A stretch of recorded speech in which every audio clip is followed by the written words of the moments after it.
his character. So Well, it's just an inspired original character. Or is it an uninspired original character? I guess. Yeah. Copy paste. Oh, goodness gracious. You know, it's always good is to kick your morning off with a cup of coffee in that Comics Curing Cancer mug. Even though this is a 2023 mug, it's still cancer free. So you got to pretty much like get the 2024 mug and then scour the secondary market to find the 2023 mug. And then once you buy it, whatever you pay for it, double up and go straight to the C3 link and put that exact same total in to the donation till. The interesting bit is that there's only right now the generic mug. The 2024 specific mug hasn't been released yet. That's an event, October event thing. Well, we've actually got nominations. Yep, I'm excited. That is something we've got to think about, like doing 3-day exclusive stuff. Put it up, take it down, get it during the event and the event only kind of thing. DC Comics did that when they had their fandom event. You know, that the dark days when they did the virtual, basically virtual con. You know, they had a couple of years where the people weren't gathering for conventions to do announcements and stuff. So they did the DC fandom event. They had merch for that. Mm-hmm. Me and Kyle bought merch while we watched it.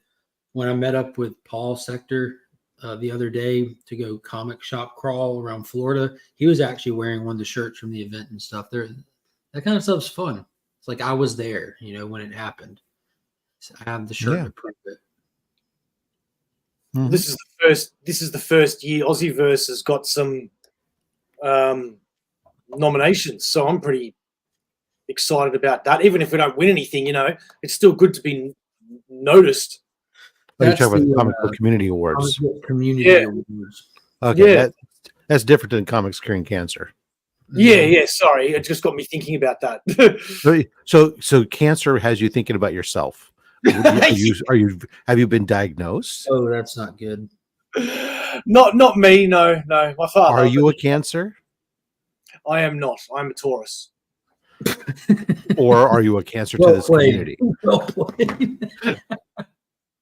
Good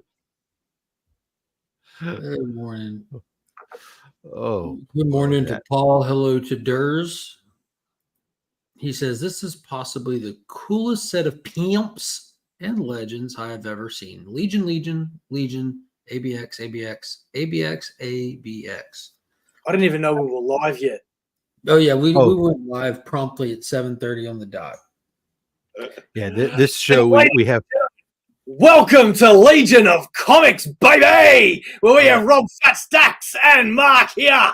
Yeah! We cold opened this show, but there is intros if we ever need one. Reload.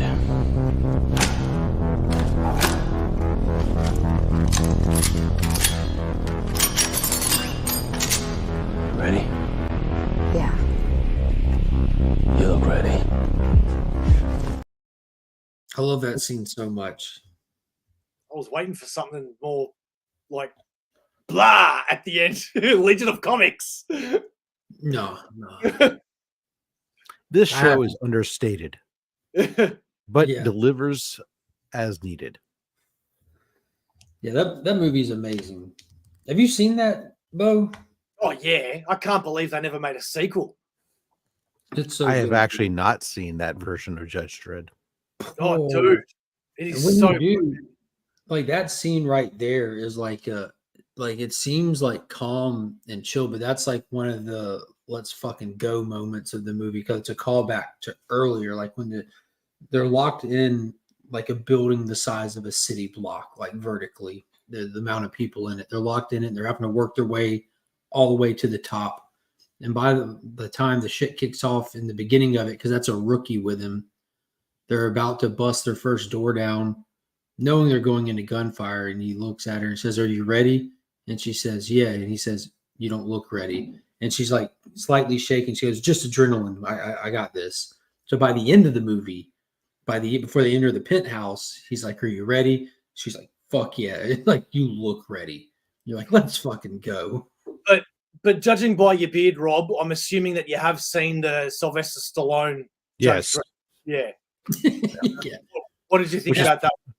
This is probably why I haven't seen this Judge Dredd. Oh man, I like the Stallone Judge Dredd movie. It was very. It I was am the law. I am the law. That the Stallone Judge Dredd made it into this. What was that? I posted it Thursday because of Guess That Key, but Thursday's video, Stallone Judge Dredd made it into that video. He makes an appearance. Yeah. I don't know. It's been so long since I watched the Stallone Judge Dredd. You would like it. It gets better with time. I think I watched it. We rented it from the video store. Mm-hmm. So that was a huge, huge, huge swing for its time. Like what was it, like 97 maybe? I don't remember. Budget. It was huge. I remember Rob Schneider being in it. So yeah, he played Fergie. Yeah. And making fun of Judge Dredd. He was sitting by him on the prison transport, and he looks up at him, looks twice, and covers the top half of his head a few times. Wait, you're and then you walk around, I am the law. I am the law. Making fun of him and shit. That I vaguely recall. It was funny.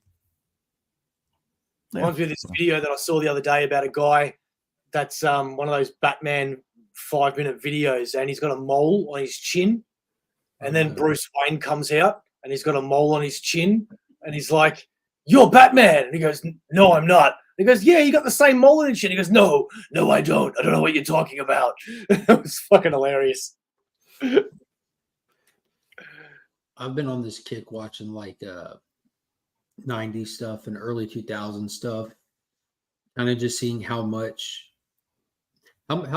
stuff holds up, and not necessarily like holds up and like if you release it today it would be like considered a cinematic achievement. Well, it just holds up overall because time heals a lot of wounds. I don't say all wounds, but and then like the more stuff that it also opens up new wounds.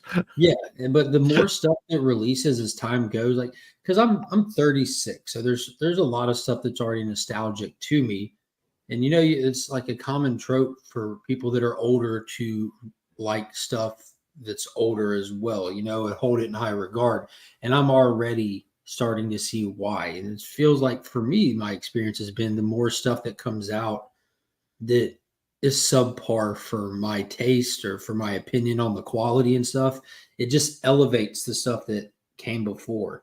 And it doesn't mean that everything from before was good, but the stuff from before that did stand out, it's more apparent why it stood out, and it stands out even brighter now. Well, it's funny because... Sorry, Rob. Go ahead. I was going to say, I'm 42, so I've been lately concentrating on the comedy that used to make me laugh when I was a kid.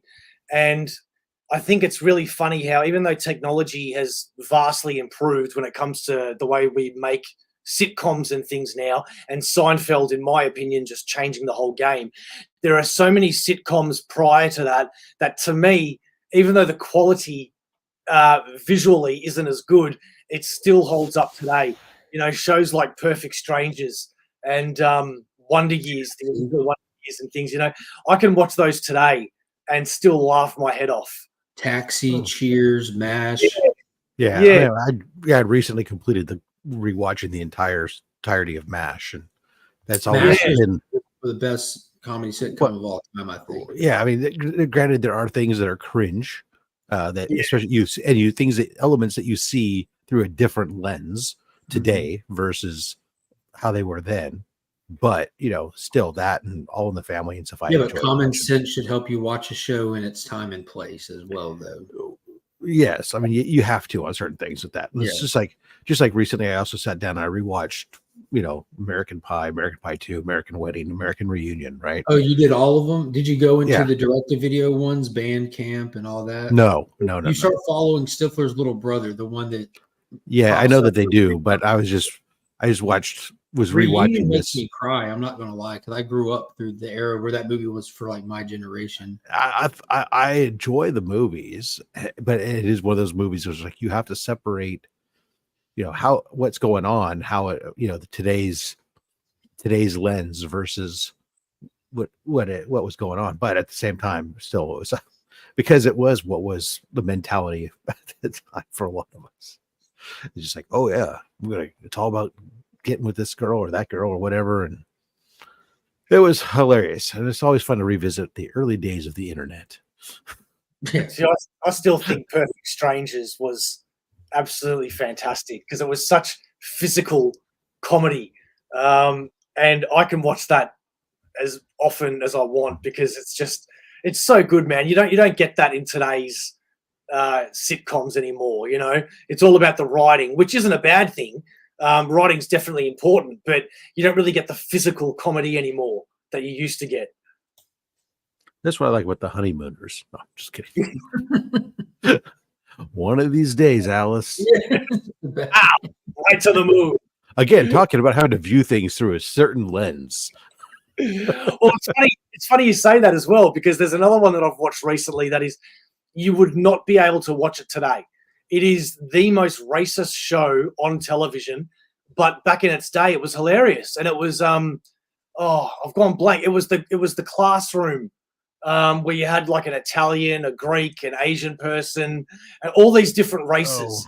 Is it, and Potter? it was no, not Welcome Back, Cotter. That was different. Even though that was good as well. This was something about All in the Classroom or something, and it was about them teaching the students English, and all of them weren't American. They were all from all over the world, but it was the most stereotypical Asian man, the most stereotypical Greek, the most stereotypical of every stereotype. They even come in like the stereotypical costumes. Yeah, and there's no way you could do that today. It was so racist, but it's right out of Austin Powers. Yeah, UN sequence. Mind your language. Mind your language. That was it. Thank you. Oh wow, I've never heard of that one. Oh, that was so funny. Never heard of it. I had to look it up. I wasn't familiar with it either. What is that? A U.S. was it, or is that an Australian sitcom? No, it wasn't Australian. It was either US or English. I think it was US. Yeah, you're gonna have to look that up because that is definitely some TV you can't watch today. It's a UK show, Rob. That's that's interesting because I do have a fairly decent repertoire of UK cinema or you pride yourself on TV it. show. You and your UK-ness. Sometimes I do enjoy British humor. If you like British humor, have you seen Ideal? You have a terrible personality. Rob, have you seen the English sitcom Ideal? I have not. Oh, dude, come on, man! Ideal is it's a play on words. It's about a guy that sells weed, and it's about like his 10 customers that come in, and they're all characters, and it's absolutely hilarious. Beckerman, no, it's not a brag. I just happened to watch when I was younger. That was a big thing. We were part of a camp, a club, a bunch of us geeks there was a club on campus in high school. It was the Dead Parrot Society, and Pretty Bird.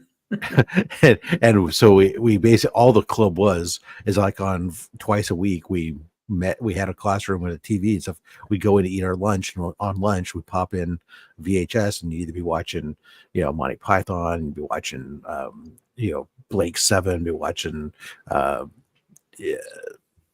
ones. Thin Blue Line, watching Are You Being Served, watching Red Dwarf, watching just Blackadder, just a lot of this shit. Red Dwarf is one of the best. Oh, absolutely. Although I've been I keep trying to watch the newest seasons, and it's just been a struggle to get to them. They don't hit quite the same as the original seasons. When was the last season of Red Dwarf? Like a year or so ago. Really? Yeah, Jeez. they brought it back out. They brought it back out, and it was like it was running on Dave for a while. Wow. Okay. But yeah, it's they keep coming back out with like every once in a while something new, and it's like, it's not quite the same anymore. It's now it looks like you're just hanging on. Oh, we need to make a few more bucks, type of thing. Oh, I always wish they made a movie. Yeah, no, actually, so there was The one they go back to Earth. Are you talking about that one? Yeah. I haven't watched it yet, but I heard it. Yeah, no, it's funny. I just wish they made like a proper. Oh yeah. Yeah. For which show? Red Dwarf. Oh, okay. So here you go. They're even saying, according to online, there are going to be 3 specials in 2025. Oh, So, really? Yeah. The show has, I guess the last season was 2020. So that is the show that I've been watching my entire life. Right. Yeah. It goes on hiatus for a bit and then they come back out of nowhere. And it's just amazing. It's amazing. It's like I never understood why they this might be a bit polarizing because a lot of people hate Doctor Who, but I never understood why they never made a big budget Doctor Who movie either. Well, I don't think you really needed to, but TV movies, right? I think there is, but not like Hollywood blockbuster Doctor Who. I think you could, but I think the reason it kind of would big budget and stuff kind of ruin kind of some of the charm of what Doctor Who was all about. That was part of the fun, was the kind of the cheesy monsters and such to some degree. And the budget has changed with the TV, with modern TV and stuff, where the special effects and stuff that you're getting today, much, ever since Eccleston, since the relaunch, the effects have been pretty decent. Although we still had our fair share of cheesy monsters, but that's usually because they're old monsters that they're bringing back, and they just go, well, we're not going to completely retcon. We're not going to pull a Star Trek Discovery and make the new Klingons. No, let's. What did Discovery do to the Klingons? They changed the first season. The Klingons that they introduced, when they introduced the Klingons, are not the Klingons that we've ever seen. Not in the original Star Trek Klingons, and not the Klingons in Picard's era. I mean, are they different or looking different? And completely looking different. Yeah. I mean, so Mark, you may have exactly. Mark, you've probably seen them where they've just got those weird foreheads. Yeah, like Worf. Yeah, so that's the Klingons, but in the one that Rob's talking about, completely different. I'll look them up. Good morning, Izzy. I watched when my co-host for my live stream show is a big Star Trek fan. My buddy AR is a big Star Trek fan, and I mean, like, they're living encyclopedias. They watch it, they enjoy it, they keep up with the extended material and stuff. So when I saw that there's a big finale to a series, like a series finale coming up, I asked him if you want to do a show focused on that and talk about that, because whenever Star Trek gets mentioned, it's like opening Pandora's box. Like, so much fandom and knowledge just naturally comes out of them. So I wanted to do a show exploring some of that. So I watched just the series finale for Discovery, and I thought like it was really well done. I don't have much to measure it on or any kind of reference or anything, but just that one episode was great. What the hell is even that? That, my friends, is a Klingon. Now, do they like evolve into this? Because isn't like this? Well, at that point, Discovery wasn't in the far-flung future. No, this was actually technically before Kirk. Yeah. And at that point, when we get to Kirk, we have the most human-looking Klingons. Yeah. But Kirk would hit that though. Well, somebody else. What kind of? Well, that's sort of the plot of the whole plot of the first season. There actually is somebody who hits that. But but I'm serious. I'm being serious about that. I don't know much about Star Trek, but I know about that. Look how like the nightmare that getting something like that on with all those spikes on it, or having it dry cleaned. Yeah. So the thing. I'm sorry, he's a dry clean. The thing that we know, the Klingons have been a very interesting thing, and there's probably, like you said, some of your guys that are far more into it would know more. But there's been teases that part of what we get is there's at some point something, the DNA gets manipulated and We get the versions of the Klingons that we get during as they try to do their own eugenic experiments, and we get a version, and then something happens, and then we kind of go back towards this idea of these the modern Klingons that we think of, like the Worf era stuff. But I don't know the full ins and outs, not being not being the Trekker to the same level that I am a Star Wars geek, so I can't don't get say into Star it. But Wars around me right now. all right, I'm just kidding. Skeleton Crew key or whatever the hell it's coming out. Yeah, I'm excited for that. I know little to nothing about it. I'm ready for the next.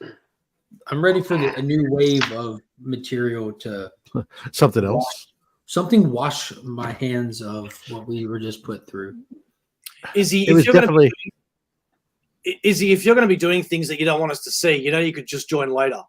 Well, as long as he mutes it, we don't want to hear any unwanted sounds. Yeah, you're not gonna get Fapping. those sounds. I'm on the phone, so Izzy doesn't trying to- fap. Confirmed. Got it. yeah, I'm on the phone, so I'm just also cooking my Let's talk breakfast. about it because we were about to. I know everyone. But has, was it you were talking about the? controversial would be the Star Wars stuff that we've just gotten. Oh, then I didn't see that. different reasons. Everyone has their reasons, but man, I haven't seen such a unified negative outcry over a Star Wars property. Even the prequel or the sequel trilogy didn't unite fandoms in such a way that they just agreed didn't care for it. There's definitely a good portion of people who are vocal in Mark's realm of the internet that have hated it strongly. There's also a lot of way to underplay it. Yeah, well, there's also look. No, I don't know anybody who's coming out and saying this was phenomenal. I'll clearly state that I haven't seen anybody write an article saying how wonderful this was or anything else. I have on X. There's definitely it's got its fans. I'm not going to say everybody. It definitely has its fans. But there's also an element of Star Wars fans who, like myself, who will give it some passes on a lot of things just because we're very interested in anything that advances some of the lore and the story. We'll pick the elements that we like. We'll cling to those and say, "Oh, hey, those are really good," and we'll kind of overlook some of the sins. And I will acknowledge that I will overlook certain things, but I will also say, so I generally say that this whole season thing was rather mid, but this last episode, every time it gave me something that was kind of cool that I was really kind of interested, got excited about, it gave me something else that I was going, what the absolute fuck is going on? Yeah. I mean, they sure found a way to strike a balance. Well, I said it early on, and it's really I'm not going to go on a rant or nothing, but the best way to describe it is if this was if you were able to remove just like the Star Wars, if you were able to remove the branding from it, and it was just like a sci-fi or a space show, no one would have watched past episode 1, maybe 2, because it just on face it's not well executed or it's not too engaging or anything. It's also poorly written. That's what I'm saying. It's not well executed on any level. That you get two pretty impressive. Well, one pretty impressive choreography scene and another pretty decent one kind of thing. You're talking about the Acolyte? Yes. Yeah. It was just a huge. And by the end of it, I love the behind the scenes stuff and making of kind of stuff and kind of watching featurettes and seeing what the creators are thinking and what they're inspired to and everything. And by the end of it, it felt like this was just there wasn't any care or consideration put into it. Someone got handed the keys to drive the car around the block and they didn't care that the car had value. They didn't It's a rental. They don't have to pay for it. It's somebody else's, and they hit a bunch of curbs along the way and they give no shits doing it because at the end they hung a little air freshener in it shaped like a Christmas tree for them. The only ones that I've seen is The Mandalorian and Obi-Wan. That's it. I haven't seen any of the other ones yet. To your Oh. point, John, I haven't even watched the second Rebel Moon because I was like didn't enjoy the first one to a point that I'm just waiting. I decided I'm not watching the second one. I'm waiting till August when they release the uncondensed version because it was edited down to. I'm like, I hate when that happens. Like when Snyder Yeah, but that movies get happens with him edited all the down, time with they him. have no like flow to them. It feels like an editing nightmare to me. So But that that's happens all the time with him. That's the problem I have with his movie. yeah. I'm not getting into all that. I'm just talking like, but like it just when you over edit a movie, it loses its flow. Like in general, you know what I mean? Like Yeah, It's like, by now you it's watch common sex. with him. it definitely happens Yeah. all the time. So yeah, I mean, but that I still am baffled of all the things at the end of that one. It's like, why can't everybody go together? Why does one have to stay behind? Yeah. Why did this just become Men in Black? Why didn't they just tell the council? Why doesn't you have a clue what's going on? Why does Plagueis know that these two are virginses when nobody knows they're virginses except the people that are dead? You know, some of those things we haven't even got into, but or I don't even care about. You But know I'm what just, they have to watch, I'm saying, that's- I want to sit there and go, of all the really big what WTFs, we're all three at the tree together. Yet we got to make our escape. Oh, but wait, we can't all three leave. We have to leave one of you behind. What? Why? Why? I mean, they got. I mean, is it because his ship only had 2 seats? I just don't know. It made no sense. It's rough. What's the next installment called? Skeleton Crew? That's the next series. Do we have a synopsis on what that one will be about? Tyler, that's exactly what happens when a company buys a property and doesn't think they need a story or a plan. They just think that the words Star Wars will They sell. give the reins to Kathleen Kennedy, and she says, "Oh, I don't need you, Lucas. I know you're willing to help. I don't need you." And then say, "We're going to throw out everything that everybody loved, and let's start over and build our own version." Well, I pointed it out before. They didn't, when they bought Star Wars, they didn't just buy the IP. They bought the fan base. That's why you pay.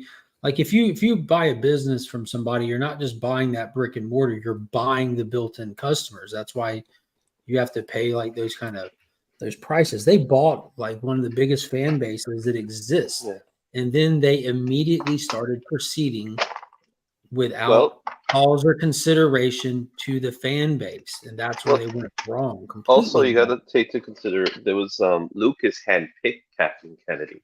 He chose her. That's what they said. That's not true. No, I think there's truth in it because she does have a good track record before things like that. She's considered to be one of the best producers out there. It's just this is not a property that she's good at, and the fact is that she's still there is what baffles a lot of people. Is like she's been doing this for a very long time, and it's like, you know, it's one thing to have something come out and say it's bad. It's another thing to continuously have something come out that's bad and still have your job. You know, it's as if you know somebody owes her something. You know what I mean? It feels that way now, rather than, you know what? Because look at it if you look at the Marvel perspective, Marvel's doing pretty bad these days, right? But Kevin Feige has produced good stuff within what's happening, and then now lately it's just been bad. And you know, Kevin Feige gets all the credit when he wasn't a solo operation in the beginning. Like Marvel started the turn for Marvel happened when Kevin Feige went solo, when they got rid of his because it's kind of like the Stan Lee Jack Kirby thing. Like I get that too. Stan Lee, that's the public figure doing all this, but he always had a counterbalance.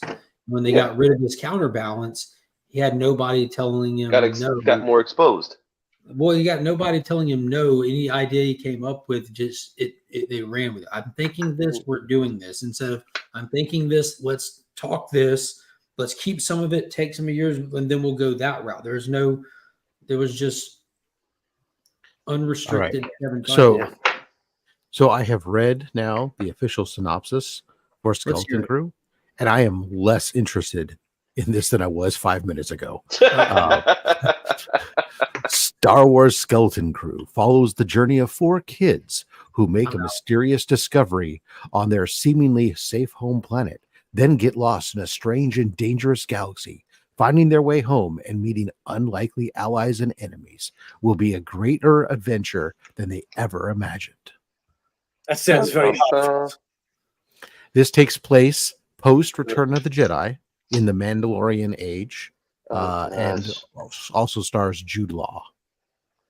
Oh, that's right. That's the Jude Law show. I forgot about that. I mean, come on. You're not going to go wrong with Jude Law, are you? Yes. You can. So I am less interested than I was before. I'll still watch it. But they have successfully set the bar really low, which means it can only potentially go up, I hope. You would think, wouldn't you? How dare you use logic, Rob?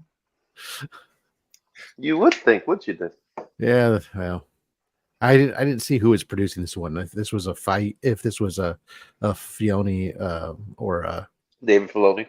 It's Favreau and Filoni. Okay, if it's Favreau Filoni, it has some maybe kind of hope. Yeah. Then it gives me hope versus back to the Boba Fett series. Kennedy. But that was a Captain. I said Kennedy. that's what. Look, no, but I Kathy Kennedy didn't say it was a overall guaranteed executive. hit. I said it gives me some hope. So, what's the best Star Wars series that's been out there since all these TV shows? Mandalorian, but you have to ignore season 3. I would say Mandalorian and then Andor, because I really did enjoy Andor. Andor was great. Mandalorian was good. Ahsoka was good. Ahsoka was solid, but that's kind of like one that you're not going to enjoy you're not going to appreciate it fully without Rebels. Rebels is pretty much required viewing to go through that entire cartoon. What, for Ahsoka? Yes. Well, it's not required, but it definitely adds a lot. Yeah, it's not required because I didn't watch. I didn't watch Rebels. Life with watching entertainment is required. I get that. But if you're going to watch Ahsoka and think for 1 second you're going to get the value out of it that's put into it. No. I said having watched Rebels enhances Ahsoka greatly. So I started Ahsoka without Rebels and started speed watching through Rebels to try to get like the characters done in that show is that cartoon is already built into it. Where you meet these people, when these people see each other for the first time, they're not spoon feeding you years of a relationship that built in a separate show. It's in it though. So you can watch it. Like, it isn't like you have to have some kind of certain IQ to understand, but you're not going to get the value that was put into it because there was real value put into the making of that show and care and consideration for the stories that they spent years developing. Yeah, I will agree. Ahsoka is technically a sequel to Rebels in a way. I never watched Rebels, and I agree with Mark on the subject that if you didn't know about it's a sequel with an entire 3 movies of time. Yeah, it really is a sequel. It really is a sequel. Because Rebels takes place before A New Hope, and then this is taking place post. So it's a sequel. It's a sequel prequel, right? That's how you. Well, no. It's not. It's not. No. It takes place later in time, but the amount of time that has passed between them is all of A New Hope, Empire Strikes Back, Return of the Jedi. The entire rebellion. They're at the beginning of the foundation of the beginning of the rebellion, and this is post rebellion. Yeah. So it's Friday. That's Rob's job. I enjoyed Ahsoka for what it's worth. I think it fulfills the need of the lightsaber side of Star Wars that people love. Where Andor didn't really have that. Andor was just the political battle, which you don't normally get to talk about. Well, it's not even that. It's the how do you build a rebellion? A rebellion, stuff, right? And how is the imperial, how is the empire rising? So this is your before A New Hope. This is before Rebels. This is building up. look, we're starting to see some people are starting to wake up and realize, Mm-hmm. because the empire comes in, everybody embraces it, thinks this is a great thing, and now they're starting to see that, hey, wait a second, this isn't. People starting to want to do something about it, and we have the inklings, the very beginnings of how do we build a rebellion, a cohesive rebellion against an empire this size.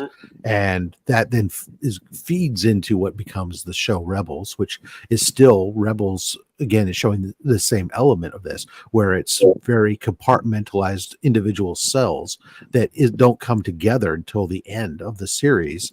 Do they start to become unified to eventually become the Rebel Alliance, which we then get for A New Hope type thing. So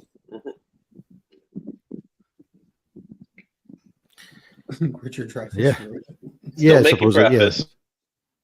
Is he really actually in that? I couldn't tell if Tyler was just being a smartass. Yeah, it's hard to tell with Tyler. Yeah. You just have to assume everything Tyler is saying is gospel, and you'll be fine. Richard Dreyfuss. When was the last time that guy was in anything? Yeah, what was that kid's movie he was in the 90s? I don't know. What about Bob was good? I think he did something with Robert De Niro, but then from that Meet the Parents kind of style of movie. I heard that shark movie he was in. Apparently, he's recently done Sweetwater. He's in Save Sweetwater? Christmas. Yeah, apparently. Oh, wow. Bubble Guppies. Murder at Yellowstone. Bubble Guppies? The cartoon for children? I'm gonna have to look up Richard Dreyfuss. He was Captain A Crab. That is interesting. In one episode. I'd never even heard of it. So he did a cameo. What the hell happened to him? He did a voice, yeah. I don't know. Yeah, there's a cameo voice. I knew it, Tyler. Tyler, you smart ass prick. I knew it. What is Tyler saying since I can't see what he's saying? It was just a Stand By Me reference. Oh. What's up, Tyler? He's done a lot, actually, but he just hasn't done a lot that I've watched or consumed recently. He's been under the radar, I guess. Well, he's been steadily working. I mean, he's got, he's up there in age, though, right? Isn't he like 70 or something like that? Oh, yeah. Yeah, so I could imagine he's probably semi-retired. He's done a lot of stuff that's not been well rated, that's for sure. Well, it was a big deal back in the day. Sure. Yeah, Richard Dreyfuss.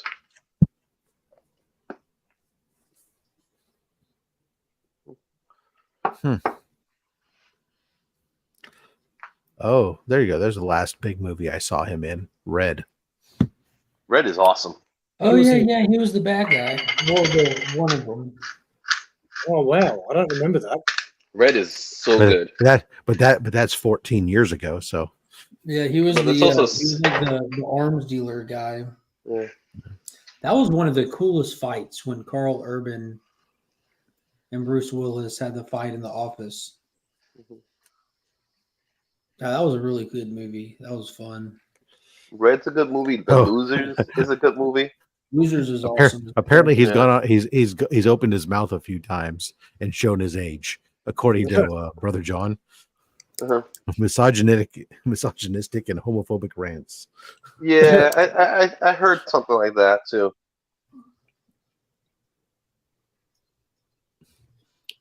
Oh man, I just Googled him and hit news, and 1 month, as early as 1 month ago, headline reads: "Comments by Richard Dreyfuss should not surprise us." That's just the headline. That's a great headline. Because it's not saying anything that he said was good, but he's not saying anything was bad. He's just saying, don't be surprised. So, surprise me.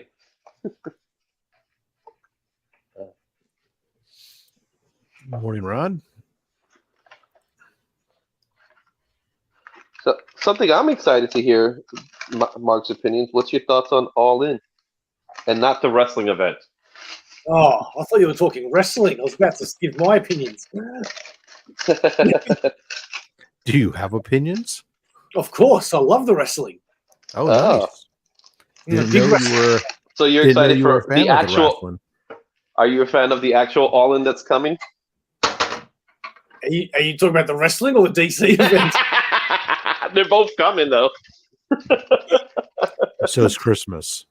When it comes to wrestling, hell yes. And when it comes to DC, it's only been recently. I said it on the last video. Mark actually has slowly started to get me into a little bit of DC with his videos, and I saw the announcement for All In, and again, I've never, apart from Superman, I've never and Green Lantern, I've never really cared about DC, but this whole Absolute universe and All In sounds really cool. Yeah, you should just jump in right there. It's a jumping point. All In is just the next initiative. You know how they do reading initiatives. So Marvel likes to do #1s every 3 weeks and restart titles. DC will do like a handful of month-long initiatives, you know, and they did Infinite Frontier, they did Dawn of DC. All it is, it's an optics thing for readers to think, all right, if I was thinking about checking these out, here's a good point to try to jump in. It's just so that people can see that the brand, the universe, the continuity is at a unified point, and which DC's continuity right near is tip top. And what All In is going to be one of the most advantageous jump on points that they've done in a long time. They're not starting any titles over, they're not resetting any universes, but they are starting the stories from a point considering that people should be jumping on. So story arcs will be beginning, and it'll be should be easily to get introduced to characters for new readers, while old readers will be able just to continue the flow of their pools. My question to you is, in the collected editions, as you can see, that's what I'm all about. When it comes to DC and their absolute editions, what are their absolute lines going to be called? Absolute. I guess absolute, right? Yeah, right. I know. I think it'll be. It's a. I guess they're utilizing the term absolute to make it have some kind of impact. Call it the absolute ACDC name of book. Because now, like, DC will have its Absolute Comics, which is like, what's going to happen is at the end of Absolute Power, due to events in that story, a new world will be born. You know, these characters live in a multiverse, and that new world that is going to be born is going to be the world that will be following on the Absolute Comics branded books. Absolute Batman, Absolute Superman, or Scott Snyder. Absolute Batman, absolute Superman. Yeah. So since we have like that whole world that'll be called Absolute, and their collected volumes are called Absolute, they're going to have to just shrink it down. Just call it ACDC. So is that their 43rd universe? I don't know. There was 52 last time I counted. Oh, sorry. What did I get? 42. I was thinking, sorry. See, I'm not a DC guy. I think America's on that, like around 43 presidents, but DC Comics, I think, is 52 universes. We're at 45 presidents now. I said around. Yeah. Yeah, I'm very curious for the Superman one. Yeah, it sounds fantastic. No Fortress of Solitude, no family, no. Oh, really? Yeah, so that's what's going to be interesting. Is that supposed to be Clark though, or Kal-El? Yeah, it's or Connor. It's supposed to be Kal-El. Because it looks like Connor. From what I understand. No, not Connor. What's his son? His actual son. That's Connor, right? Yeah. No, his son is Jonathan. Connor's a clone. Oh, that's right. Sorry. Yeah. The Connor is Leather Jacket. Yeah. Yeah. Yeah, absolute wink, wink, nudge, nudge. Yeah, this is, and in reality, it's whether they created another world or they could have done this with any of the existing worlds. You know, every single different world in the multiverse is just an else world. You know, Earth 22 is Kingdom Come. You know, there's an Earth out there from Crimson Reign where Batman's a vampire. There's an Earth out there that it's still 1940s World War II. There's There's the Earth out there that's in year 1,000,000, stuff like that. So it's just any story you've ever read at DC Comics that is from one of the Earths in the multiverse. If it's not on Earth 0, it's Elseworld. So this is just we're just going to be spending some time and getting some ongoing series and stories out of this new Earth that'll be born. So it'll be fun. I like when they do that kind of stuff. I like the idea of Batman not being a millionaire, not having the Batcave, not having an Alfred. And I like the way he's drawn, like he's massive. Like we're going to get a different, like maybe this guy sucks at detective work and he just has to go beat people up in alleys and question them and stuff. You know, who knows? That symbol is really chunky though, isn't it? It's weird, yeah, but it's also drawn differently in different art. But I know which image you're talking about. It looks like It's very Frank Miller-ish. Yeah, they simplified the already oversimplistic Frank Miller Batman symbol. Con-El is leather jacket. Connor is black T-shirt. John is actual Superman suit. It's all based on fashion, yeah. And Con-El and Connor are the same person. That's how he got the name Connor from Con-El. Okay. Thank you. He started going by Connor when Jeff Johns did that like phenomenal Teen Titans run. Yeah, there it is. Connor's half Lex and half Superman. What DC really needs is a more convoluted multiverse. Yeah, I think that's DC's thing, though. I know, like, thanks to the MCU, everyone hates multiverse stuff so much so that like South Park even made fun of it. But that's just because like the MCU did a terrible job of making people interested in it when it should be one of the most enjoyable, fun things. It's existed in comics since the 60s, and having a multiverse gives you so much like creative freedom to do stuff. And the multiverse has never been an issue, and no one's ever been like, "Oh no, a multiverse," until the last couple of years when Disney absolutely destroyed the multiverse for fandoms. It's like a thing online to just cry multiverse and say something's bad because of it.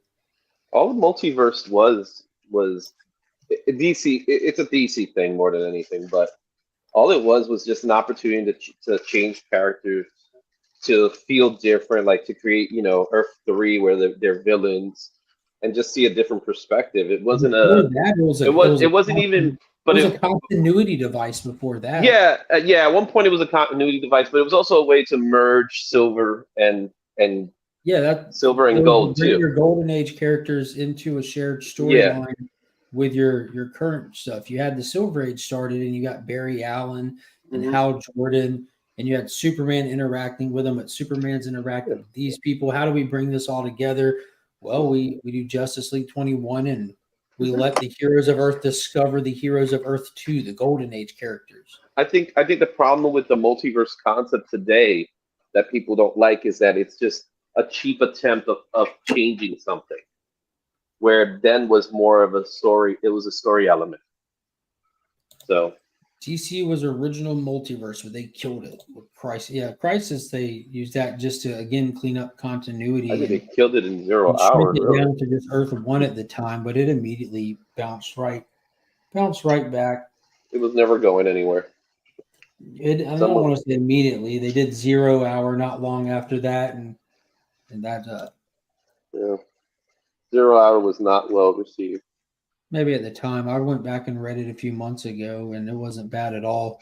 But that's also when you go back and just read an event, you're not reading it like how you have to like watch a show when the time and place it aired, in that context. It's harder to do that with comics because there's 30 something titles coming out every week while that event takes place, but you're just reading a little sliver of the catalog from a couple months span all in one little sitting. So you don't really get the full impact of what everything else was going on in the individual titles. I've always loved the multiverse. I've always. I'm with you on that. And I don't feel like, and T-Dub says he enjoys the multiverse stories, but both DC and Marvel do a piss poor job of explaining it. And I don't know, that's kind of difficult.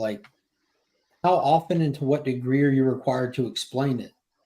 So, just the name itself, multiverse, is pretty self-explanatory to a degree. Depends on what's happening in a story. But I cannot tell you how many times I've read an exposition dump of Mr. Terrific explaining the multiverse to a room full of scientists or politicians, or watching Batman explain the multiverse while he's in the Watchtower. I cannot tell you how many times I've heard the multiverse explained over the years, because you get the exposition dumps and like at key points in story arcs or events when it's necessary for the sake of new readers that are in there. But as far as like in an ongoing title or just a standard back issue or something, like you got to assume your readers are following along. I get like when you have an event, you know, some people are going to be joining in just for the event and stuff, but I don't know. Like characters like if you read The Flash regularly, the dude's got the capability to just bounce around, you know, do stuff and just multiversal stuff all the time. You got certain characters just interact with it. I like. Go ahead, Bjorn. Go. Have you guys seen the new trilogy, the DC animated movies, Crisis? I saw part 1 and 2, and so far they're meh. Yeah, I was expecting a bit more. The third one's just come out on streaming, but Yeah, we'll probably see it tonight. Yeah, I mean they're okay, but I expected a lot more. Like I'm not thrilled with the art style they're using, and I don't like. Me too. I don't like how they're using characters without any like poof moment. You know, like for example, when you see the second part. At this point, you know, I'm spoiler. Batman Beyond's in there, but he's like he's just a character. He's not even like, oh, it's Batman Beyond's here, you know, kind of thing. And I'm like, you know what I mean? And it's the same guy who's voicing him. What's the name of the voice of Batman Beyond? It was Will Frito. I think that's his name. He's voicing it. The wrong name, and we'll still agree with you. No, it's Will Frito. Will Frito, and I am saying the wrong last name. Will Frito, is he? Yeah, Frito. Oh, I did say it right. So he just pops up. I'm like, I don't care.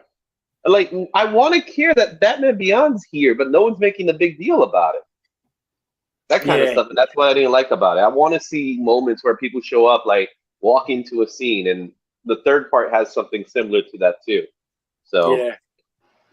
But I'm gonna watch it just to finish the series. But if you want to see a good multiverse movie, on the DC side, I would recommend Days of Future Past time travel, though. You're not really multiversing, you're time traveling. That's like Terminator. Yeah. Which one would you recommend? The one with it's Crisis on Infinite Earths 1 and 2, Justice League. Watch that one. That one's good. Oh yeah. That one's good. It's with James Woods playing Owlman. Oh shit, yeah. Crisis on Earth 2 was phenomenal. That was loosely based off the Grant Morrison. It's so good though. All the DC animated movies were really good. And if you buy Crisis on Earth 2 in like Blu-ray or whatever, in the special features, it has the unaired Aquaman pilot TV show where Justin Hartley played Aquaman, like live action. Yeah, Justin Hartley they did a pilot to see if they could spin something off after Smallville. And he played Green Arrow on Smallville, which was like one of the main characters, and it didn't do anything past that pilot. But it's pretty cool how much stuff hides in the special features and stuff. That's why Blu-rays are so cool. Yeah, I agree. Crisis is definitely a book everyone should read. Yeah, this Tomorrowverse just feels under budgeted. The entire Tomorrowverse. The stories, I don't know. It's just they're too different from like what we see in the comics, and too familiar at the same time. They weren't different enough to really stand on their own as their own. And they were, I don't know, they just didn't land. I enjoyed Superman Man of Tomorrow, which was the first one. I was just telling myself I'll get used to the animation change. Never have. Yeah, I don't like the animation. And then Justice Society World War II I thought was fantastic. The animation style kind of worked for that, since the story takes place going back to the golden age and stuff. It just kind of played to the strengths of the tone that one had. Yeah. It was like they were trying to go for a retro feel, but you could tell it was computer generated animation, and I didn't like it. It was the same animation as the rest of it. No, but the animations priors were better. The DC animation studios, when they went to the new 52 style, like afterwards, I didn't like it. What are you talking about? The DC animation studios, when they were doing the new once they started new 52 on, like the Death and Life of Superman, that's once they started there, I think that's the cutoff. They changed the animation They started style. the new 52 with Justice League War, and they did a lot of movies before they got to the Death and Return of Superman ones. Those were toward the end. Yeah. I think after the Return of Superman, we went straight to the Apocalypse War. Hey, Justin. They started the new animation stuff with Superman Man of Tomorrow, which was after the Apocalypse. But that's another different animation style. That was kind of like they destroyed that 52 with the dark They had one animation style for the DC animated universe. When you would see different animation styles were when they were doing their one-shot stories. Yeah, which were awesome. Like they had this cool format where they had the connected universe in the animated stuff, in a sense that the movies you can watch them chronologically. It was just like a comic book, but every other movie would be a standalone film. You know, they would do like Justice League War, but then the next one might be Batman the Killing Joke, which is outside of the continuity of their animated stuff. Yeah, that was an Elseworld style. Which is an adaptation of an existing story. They did All-Star Superman, and they made sure that the animation style mirrored that of Frank Quietly. Mm-hmm. They did Superman, Batman, Apocalypse, and they made Red sure Sun. the animation style mirrored that of Michael Turner. They did Public Enemies. They made sure it looked like McGinnis's artwork, and so on. But when it came to the stories that were in the same timeline that started with Justice League War and ended with the Apocalypse War, where they killed the entire universe, that animation was consistent through all of those. So, shifting gears now, if I may, Aussieverse hasn't even gotten to 1,000 subs yet, and I can say that Legion of Comics is nearly at 4,000. Congratulations, mate. What are you going to do when you get to that milestone? Probably ignore it, since subscriber numbers don't mean anything anymore on YouTube. Of course it means something, man. Come on. It has some value to some people, to some things, but Yeah, man. It's views that are more important than subscribers. Yeah, but it's still important, though. I mean, it's got to give you some sort of like it's an achievement. Achievement. Thank you. That's the word I was looking for. What's the achievement? You hit a goal, a milestone. The achievement is that you are loved by 4,000 people, Mark. I don't know about being loved. I'm with Izzy on this one. That's a hard thing. If I'm being loved, I'm not being listened to by people. Rob can attest. I have to grow on you. Yes. Oh, I can attest to that as well. And then when you grow, and then after that, then you love him anyway, even though you still hate him. Yeah. I love you, but I hate you. You love me despite fill in the blank.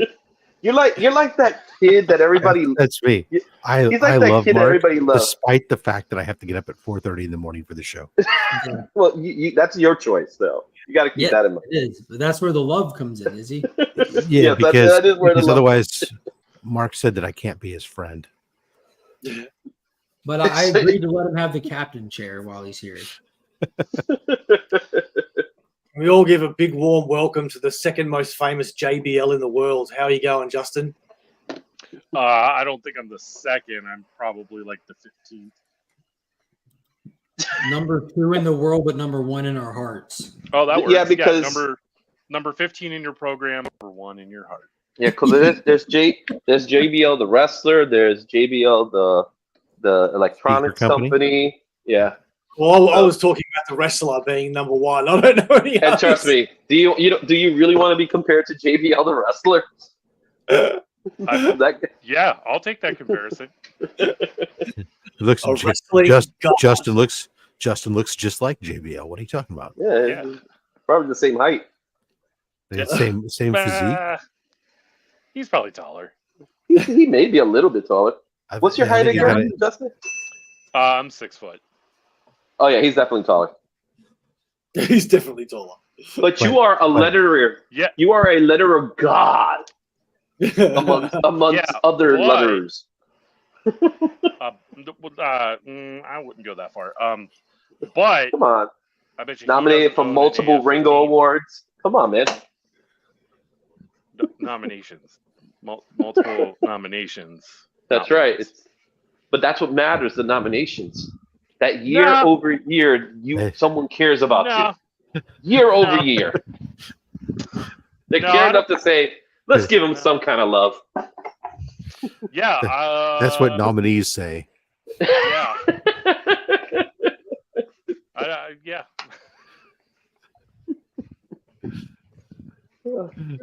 Nominees who are trying to round out their resume.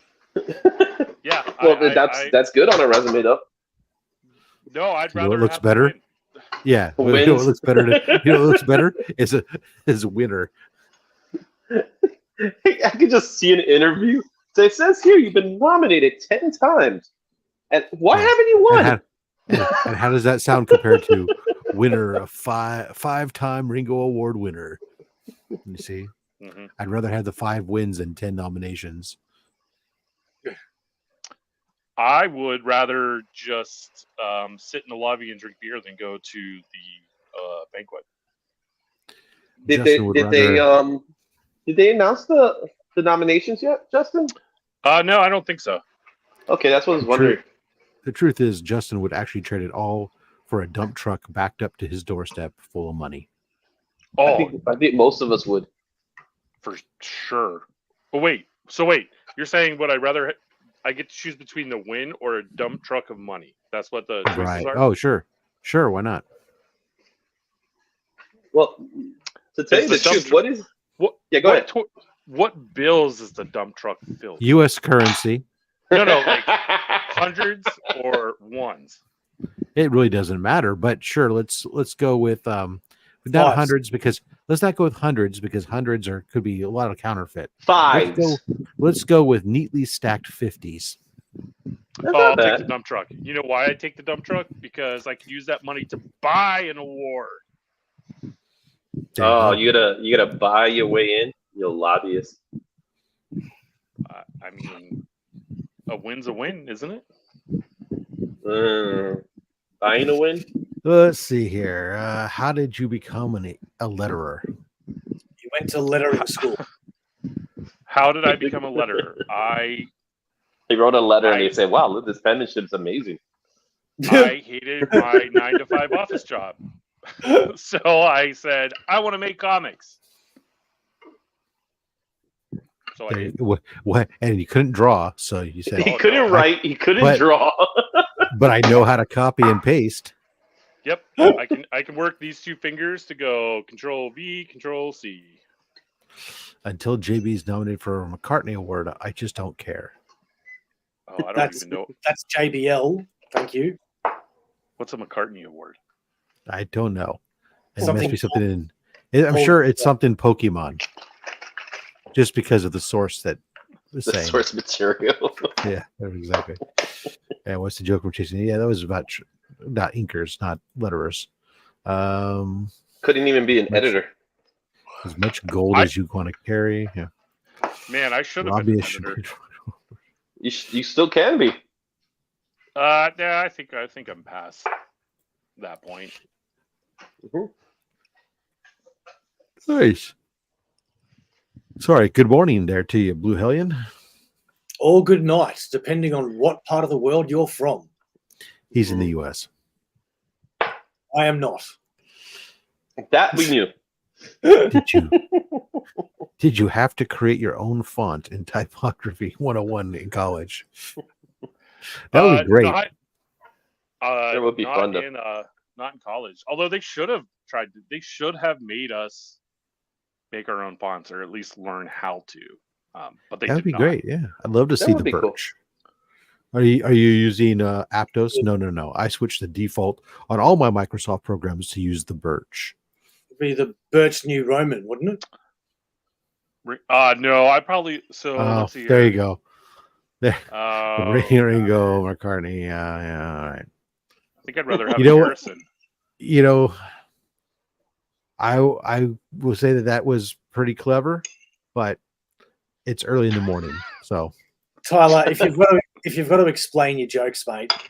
no. You know what? Sometimes I look. I will give that boy a lot of shit, but I tell you, sometimes he's a little too clever for his own good. What did I do? Oh. Did you work digitally or by hand? Digitally. No, he does both. He's No. using his hand to do it digitally.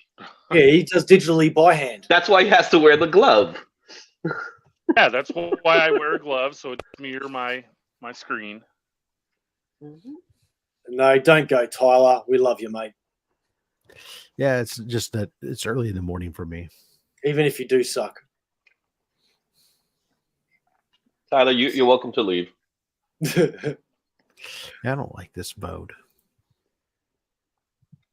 I do and I don't. I just like it was with 5 of us. It's like too much blank space. It seems. So we found out today that Bo was into wrestling. Justin, are you into wrestling? Yes. Well, I don't watch it as much as someone who says yes should. Well, what type of wrestling are you into? That's the real question. Oh, sorry. The Co-ed naked wrestling, Mud. or Greek wrestling, Greco-Roman wrestling. no, you're right. I should have been more specific. I professional wrestling, the kind that you watch on TV on Monday nights. There you go. Wrestling. And Wednesday nights. Yeah, wrestling. Sports entertainment. What do you guys thought about that MJF Osprey match? I didn't watch it. Oh, it was about 40 minutes too long. For you? Yeah, I'm not a fan of the TV show putting on a 60-minute freaking wrestling match. I mean, They do it at least 3 times a year, though. Again, I'm not a fan. Look, AEW has some amazing talent. Don't get me wrong, and they give them opportunities to showcase that from time to time. And having an occasional match like that is fine.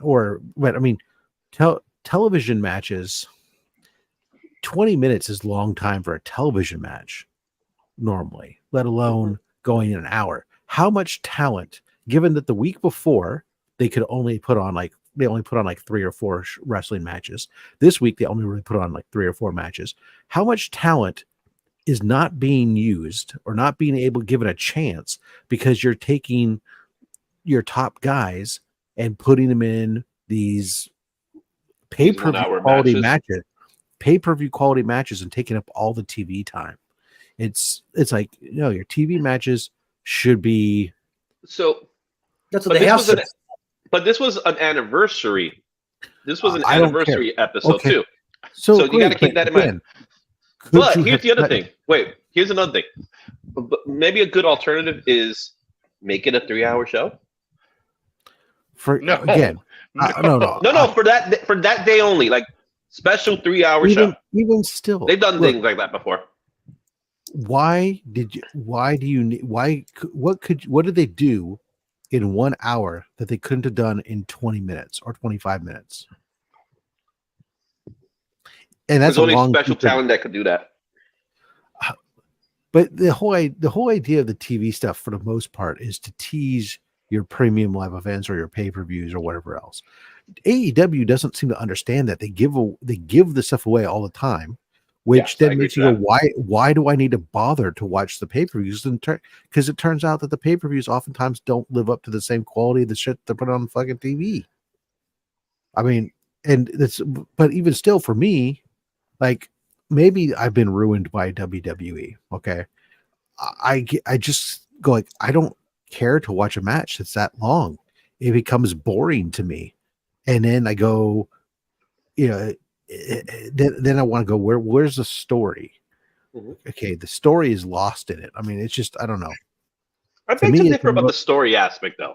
I think there's a story to it. Again, you have to have the right talent. There's a talent that has to do other stories. Okay, but here's where it's a little different. AEW does perform when it comes to their pay-per-view caliber events.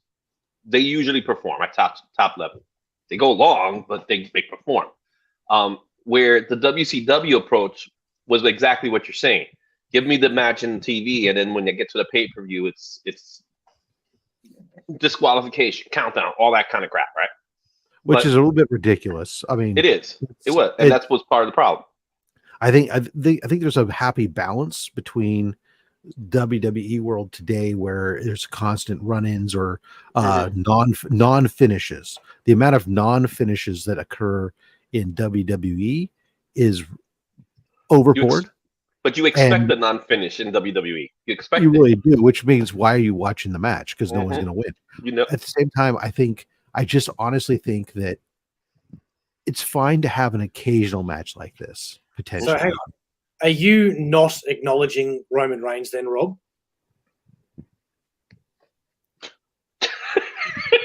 Just look at his face. It's acknowledging him for Sikoa, what? Man. What you talking about? He's the true tribal chief. No, he's the on-screen. I'm poser. SummerSlam, Roman's back. But we'll see. You know, he's back.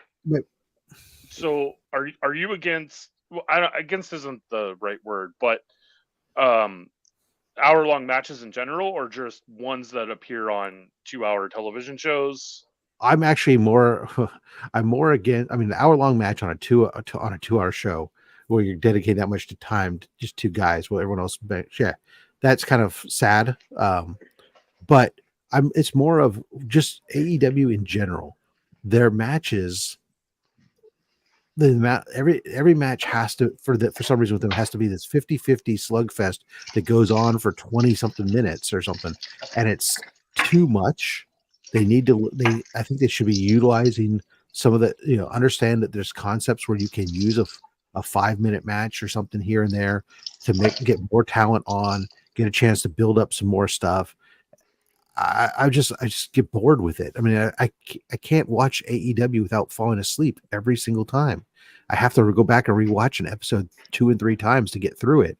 And even still, I find myself wanting to fast forward through a hell of a lot of it because it's just too.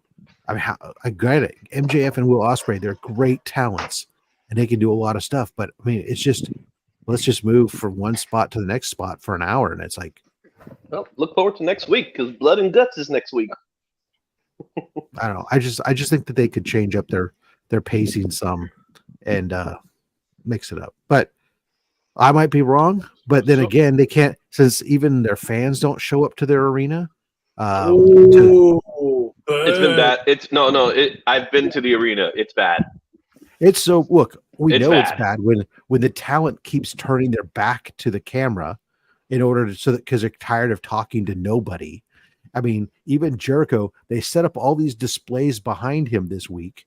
So he comes out and he's supposed to have these backdrops behind him, but he's talking to nobody. So at some point he turns around and he's looking around the backdrops to talk to fans because he's looking at no one in front of him. I mean, the arena's only not even half full. Last time I went to the show was a few months ago. And they have a whole section that's blocked out because there's no seats. So that, usually what ends up happening is as they continue to sell tickets, they start realizing what's happening. So they blockade this section. So this whole section is empty. The hard camera. The hard camera, right. So when the hard camera is sitting, there's no seats. So what ends up happening is as you go to the event, let's just say you buy upper tier tickets, what they're going to do is they're going to tell you, hey, would you like to sit up close? So they could fill in those empty little spots. That's the point. And they'll just give you tickets. And then, that's what we ended up doing, me and my friends, when we went to the show. First of all, we got the tickets for free, right? So those free tickets. And they were offering tickets to Forbidden Door, which is their pay-per-view. They offered me tickets. I just couldn't make it. Wow. And that's bad when you're giving free tickets to a pay-per-view event. Wow. Which is a top tier pay-per-view event, no less. And then what they do is they'll just say, if you're upper level, they'll say, hey, are you interested in going down? And then you say, of course. And then you just keep going down, and then they just more interested when she goes down. Yeah, yeah, exactly. And then if you ever notice it, you'll notice in the wrestling that if the lights are dim, it's because they black it out so you wouldn't see that they're empty seats. Well, they basically got like 5 rows on the where the hard camera is up front. So when they're going around the ring, and more 10 rows, whatever. But after that, it's just all blocked out, and the wrestlers keep turning, like I said, they keep turning their back to the hard camera so they can talk to audience members. It's just bad. Yeah, Oakland Coliseum, the whole upper deck's been blocked out for a while because most of that upper deck was, originally it was Mount Davis that they blocked off for baseball games because Mount Davis was never there part of the baseball stadium, But as a kid, I remember we used to go to the upper deck, third deck games, man. That's where I became an A's fan. But now they're leaving. I don't give a shit. I don't pay attention to those freaking losers. But hey, that's American baseball. Let's talk about something amazing like American cricket. How about them, Omnibo? American cricket. I don't think those two words go together. Oh, yeah? Yeah. Oh, yeah? We do everything better. We're Americans. Especially if you ask an American, right? Mm-hmm.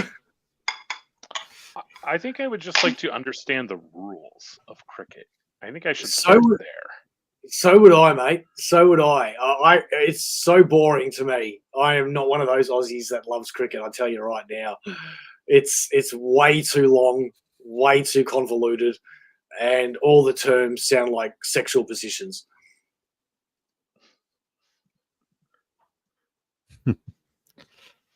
And that's all I got to say about that. How come it hasn't been popularized? All the positions are sexual. Because I think people will watch it more if they actually knew that. It's like, what? Oh, people do know that. Ask anyone that watches cricket. There's a lot of you Google cricket terms right now and tell me that not all of them are sexual. It's like that plumbing terms were all invented by men as well.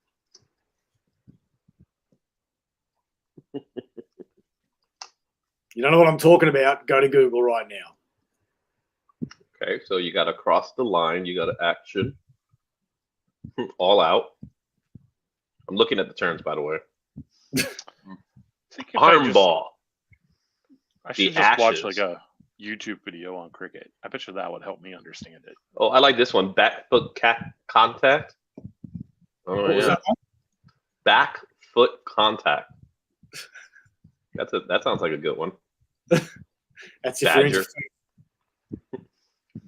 Baggy Green. That's probably one of the players. Ball tampering. Oh yeah, that's something. Hey, let's see here. Beamer. There's a beamer. What's a biffer? A biffer? It's a slang term for attacking batter. Yeah. Similar to a buffer. Oh, look, boot hill. That's a good one. It's way too many terms. Isn't it a rich man sport or something like that? Like golf? No. Is it an Olympic event? No. Interesting. Are we playing Guess That Key, but with cricket now? You're asking the wrong Aussie when it comes to cricket. What's the average salary of a cricket player? Or whatever they get for the United States, it's whatever their day job is. I think whatever their part-time job is. Minor league umpires get paid more. I only brought it up because there was this whole thing where Americans didn't know they had a national cricket team, but then they beat Pakistan and did some other stuff recently in the 2020. There is an American cricket team? Yeah. Oh shit! I didn't know. They've pulled off some amazing wins recently. Apparently. Oh, okay. Americans we probably bought all the best players from every other. No. But they're probably all here on green cards from India. But yeah, I don't know. Probably not wrong though. you have millions of Aussies that are obsessed with it, man. You know, just like any sport. Oh, yeah. Well, because they feel like there's a sport we can go to that takes 3 days long and we can drink the whole goddamn time. See, Rob gets it. That's exactly right. Yeah, that we knew. Okay, Right. that We call that football. No, but it's not I 3 can days get behind long. this. No, Oh, I agree. I can get behind Cricket's this. the only sport in the Well, world where a quick game is like only takes a day or so. Yeah. But Quick thing. Rob, you could make football a 3-day drinking event if you think about it. So on Well, Friday, you try you with have the high Super school. Bowl. We've got that 2 weeks. I mean, we got to work our way up to it, though. If you have Friday for high school games, Saturday for college games, and Sunday for NFL. Yeah, but that's Don't not forget one game. Monday. Don't forget Monday. That's not one long continuous game though. Well, it depends on how much you drink. You drunk enough? Yeah, it could be. Man, these kids really aged up quickly. And you give them all steroids in the process. There's actually something that's named after Michelle Pfeiffer. What's that? 5 Wicket Hall. What? Yeah, it says here. Also 5-4 or Pfeiffer, shortened to 5WI or FWI, or a Michelle, in honor of the It actress was more of a joke. I didn't really Michelle mean to- Pfeiffer. I'm serious. This is what it says. Yeah, I don't know about I that didn't. one. I didn't mean to go down this rabbit hole. Let's talk about something else more exciting, like Australian rules football. Now Well, there that's you go. good. Yeah, now that's good. That's different. That's good. That's a game you can tell was invented by drunk guys. They Yeah. said, "Hey, I like rugby. I like soccer. I like basketball. Let's put them all together." What the fuck? And while we're at it, let's occasionally just beat the crap out of each other. Have you guys ever seen an Aussie rules football game? Like a proper Yeah, like a game? We not in live, obviously, but Yeah. although there is actually All the time I watch it. Australian there's an Australian rules football league actually here in America. Oh, really? Wow. Yeah. Wow. You want to, two things that Aussies just go nuts over is their beer and their footy. And it's, mate, footy is huge here. Huge, which I'm you guys can understand. Hey, Bo. Is it? I just love so it's so hard and like for those that don't know, that is goal. instead of in America where they just kind of toss their arms up in the air, go. These guys they come to like attention and then they bring their arms in tight against their bodies and then go really quick and hard with their fingers going. Man, this sport sounds amazing. I feel like I need to get into it. Well, It really is kind of a cross between rugby and soccer, and American football and basketball all in one, because the basketball element is that the ball has to touch the ground every so often as it advances forward. But that's the only basketball element. The rest of it's kind of soccer, rugby, football, all mixed together. And there's no helmets, no padding, just guys in shorts and a shirt. Yeah. What's interesting is that I always consider rugby as sort of a cross between soccer and football. So if it's soccer, football, and rugby, like so it's very so it's got very rugby elements to it, but they're more spread out like soccer.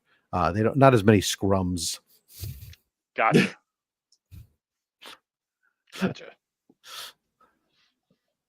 They try not to come in contact with each other. But they do a lot. Yes. They do a lot. Well, I mean, it's also a larger. It's also a much larger field that they play on, as I recall, too. Yeah. Isn't it like circular field almost? Yeah, oval. Oval, yeah. Yeah. Oval. What the? Yeah, they took over some NASCAR tracks and grassed them over. Oh my God, this really is like The international American sport. Hey man, I'm telling you, if you're into sport, check out Aussie Rules Footy. You won't be sorry. Yeah. You know, once you understand the rules, which isn't really that hard, you'll get into it. It's pretty cool. Yeah. I was watching, actually, I think not long ago, it was like there was a whole bunch of the women's league matches that were playing recently on Hulu or something I was watching. But anyways, back to something that a little more close to home, I suppose. Someone to get Mark Yes. more involved. What about how about that All-Star Game national anthem, huh? How about that? I didn't see it. I heard about that. I heard about it. I heard who won it anyway? Because I didn't pay attention to The it at AL? all. I think the AL won. I have no idea. I Doesn't- didn't watch any of it, but I was like, I heard it was like all of a sudden it's like I had to go back and listen to this national anthem. Oh, I heard that she's actually a good singer, but not well, not on that day. she claims that she was drunk and she's checked herself into rehab now because of this. Seriously? So either that's yeah. So either that was one hell of a spin. Her PR said, "Hey, we got a great idea on how we can cover up. Say you were drunk. Let's go take a 30-day vacation at fucking." Or else she was. Passengers of Malibu. Yeah. Hey, what is going on, J-Man? Surf's up, Joker's under. Yeah, Oh, Scotty yeah, showed me that package you sent him, J-Man. That was super cool of you. That's some cool shirts. There have definitely been a few Australian players coming over and becoming punters in the NFL, and the Niners definitely have one right now. It was really interesting because last year there was this play that they where he went out, and actually there was a couple times where he went downfield to tackle somebody, and you actually have a punter who can tackle when you bring over an Australian player. It's not like the American punter who is avoiding contact with anybody out there. No, that Australian puts his head down and hits hard. And then they had another play where they snapped the ball to him, and he just saw like the way the coverage was that it was like wide open. So rather than punt the ball, he just tucked it and ran with the motherfucker. Tuck and run, Grandma. It doesn't even try to avoid contact. Just go. Apparently, Brian Wells, our good man Comic Web here, is telling us that 4-time Grammy nominated country singer actually is what she is. But whoever is, she's only nominated, and as She's we learned definitely from country. as we what's her learned name? from Justin Birch, she's not a winner. Yeah, nominations mean shit. It's what Apparently, you're doing that seems to be it's important. what nominations are important when you're fluffing out your resume. We learned that. I'm tired of nominations. Ingrid Andress. She wasn't on my radar before this event. Let me just say I that. listened to a good bit of country, and I ain't heard of her.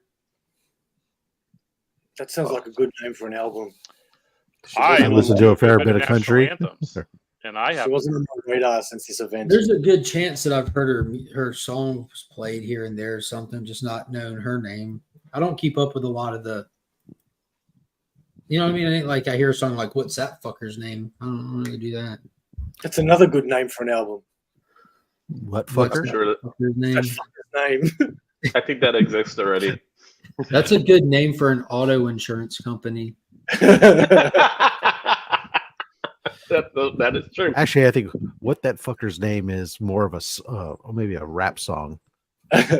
Why you gotta be that? That's stereotype.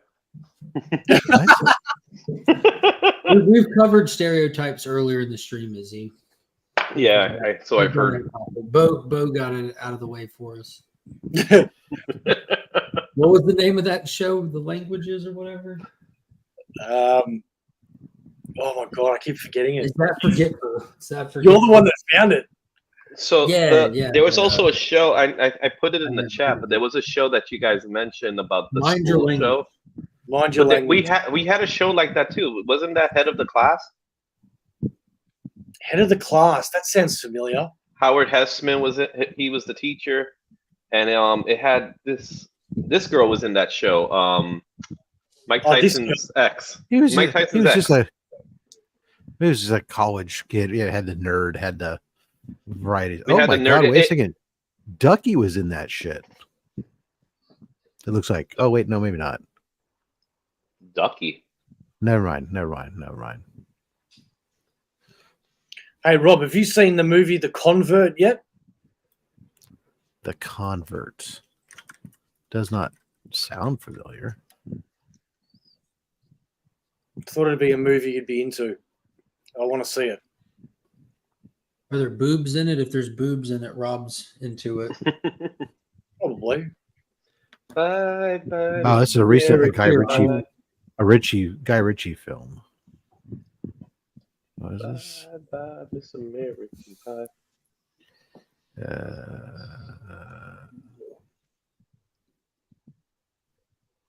Steelbook A goodness. lay preacher at a British settlement in New Zealand gets So caught bad in a right bloody now. war between tribe. I don't know if that would be something I would normally. It looks pretty good.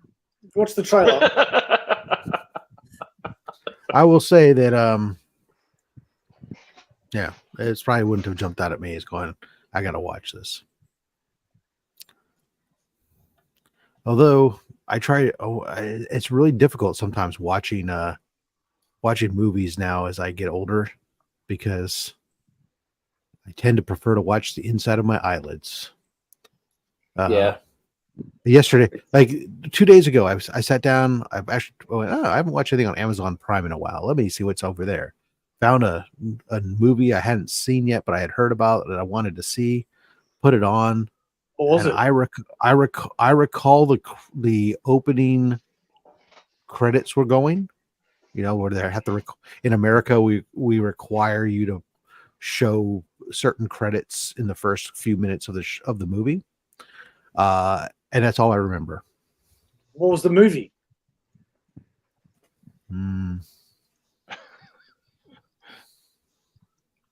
Don't really remember. It was a great story.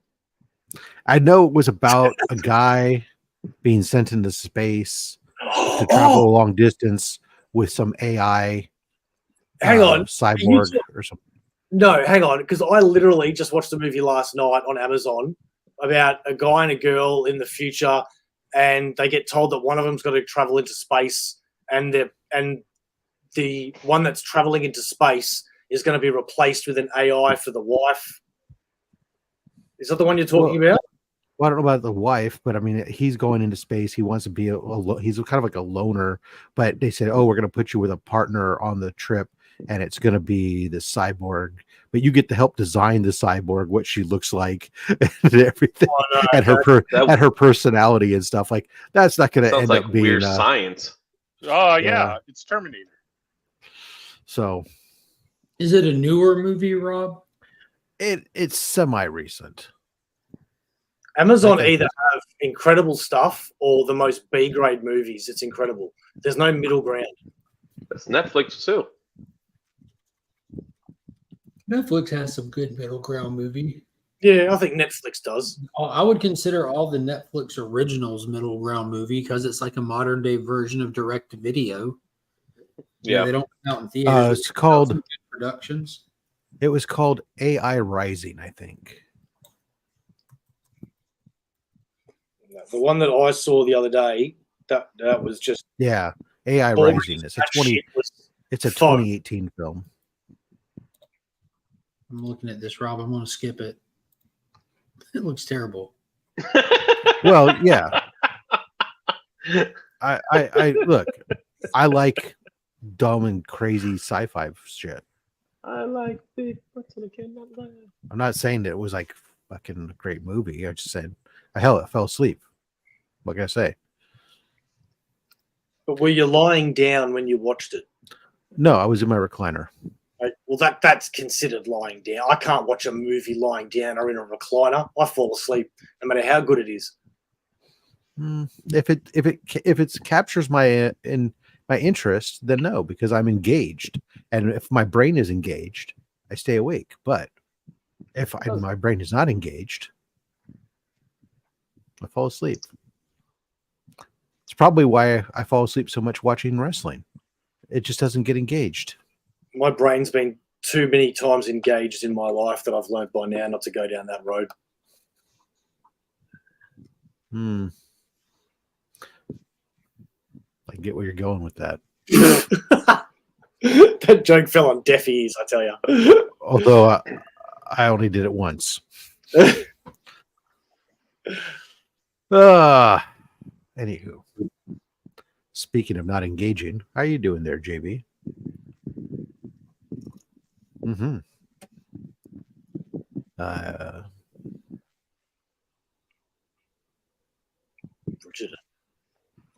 wake up, get my coffee, and find U5 throwing Bridgerton under the bus. When were we throwing Bridgerton under the bus? I guess it was that cricket talk. Oh. Je ne sais quoi. Am I pronouncing that right? Probably not. Do I care? No.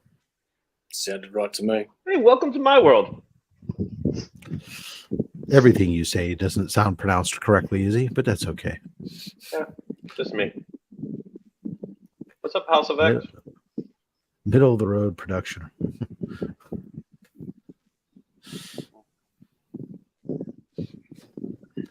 Well, yes, we're not. We're lucky if we're middle of the road. What are you talking about, AR? Middle of the road would be great. I'd settle for that. How about you, JB? Would you settle for being middle of the road? I mean, I feel like I already am because I can't win a damn Ringo. Oh yeah, you're yeah. at the end, you're the end of the road for that one. No. He's getting nominated still, so he is in the middle of the road. As he's just trying not to get hit by an oncoming car. Yeah, that's right. Okay. Yeah. And it just so happens that that car is in the shape of a samurai rabbit. Yeah. Oh, and he has a book. He definitely has a book going on right now. So I guess your competition. I'm kind of on the side of the road. Good luck next year. Good luck next year. I'm not middle of the road. I'm standing on the side of the road, looking at the chicken who already made it across, trying to figure out how I even get to JB in the middle of the road. Are you going to smoke it or grill it? I don't know. I can't get that chicken. He's on the other side of the road. Rob looks at the chicken and says, "You're lucky you're not made of beef." Although I am going to be cooking over 30 pounds of chicken this weekend too. How many people are going to this thing again? Chickens. 60. Okay. Damn.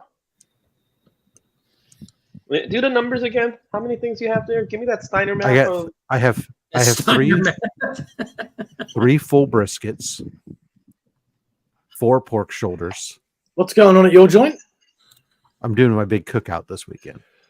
So just because? Huh? Just because? Or is there any reason? Because it's the third Saturday in July, and I've been doing this for 26 years. Oh, right. Okay. Do you still enjoy doing it, or is it just more like feel like work? I'm actually back to enjoying it more than I was for a while. For a while, it had grown to its peak where we had like over 100 people, and I was doing like 7 different meats, and I felt like I was really just trying to show off stuff by doing so many different kinds of meats and everything else. But since the pandemic, it gave us the opportunity to change that, scale it back to the point now where I'm actually able to enjoy myself during the day of the event and actually talk to some of my guests. To steal a line, Mark, somebody's at our back door. Who could it be? Definitely going to be a creep. I'm banking on it's a creep. Who can it be now? Hey! At least freaking Izzy gets it. At least Izzy gets it. I didn't want to completely steal your shtick, but I stole your shtick. Who could it be now? Just for you, though. Nobody else. Nobody else gets it. It's only for you. Well, let's see if people pick up on that Easter egg. That's right. I love but that. yeah, AR. Yeah, if you make it out, you're welcome. It's like E-Man's going to be out here for it this weekend, but of course he lives local, so makes it easy for him. Make sure he has his hair wet. Yeah. Mark's seen the pictures. I started cooking yesterday, or prepping yesterday. So yesterday I pulled out the 3 briskets and I trimmed them down. He sent me a picture of a live cow. I'm like, where's this going, Rob?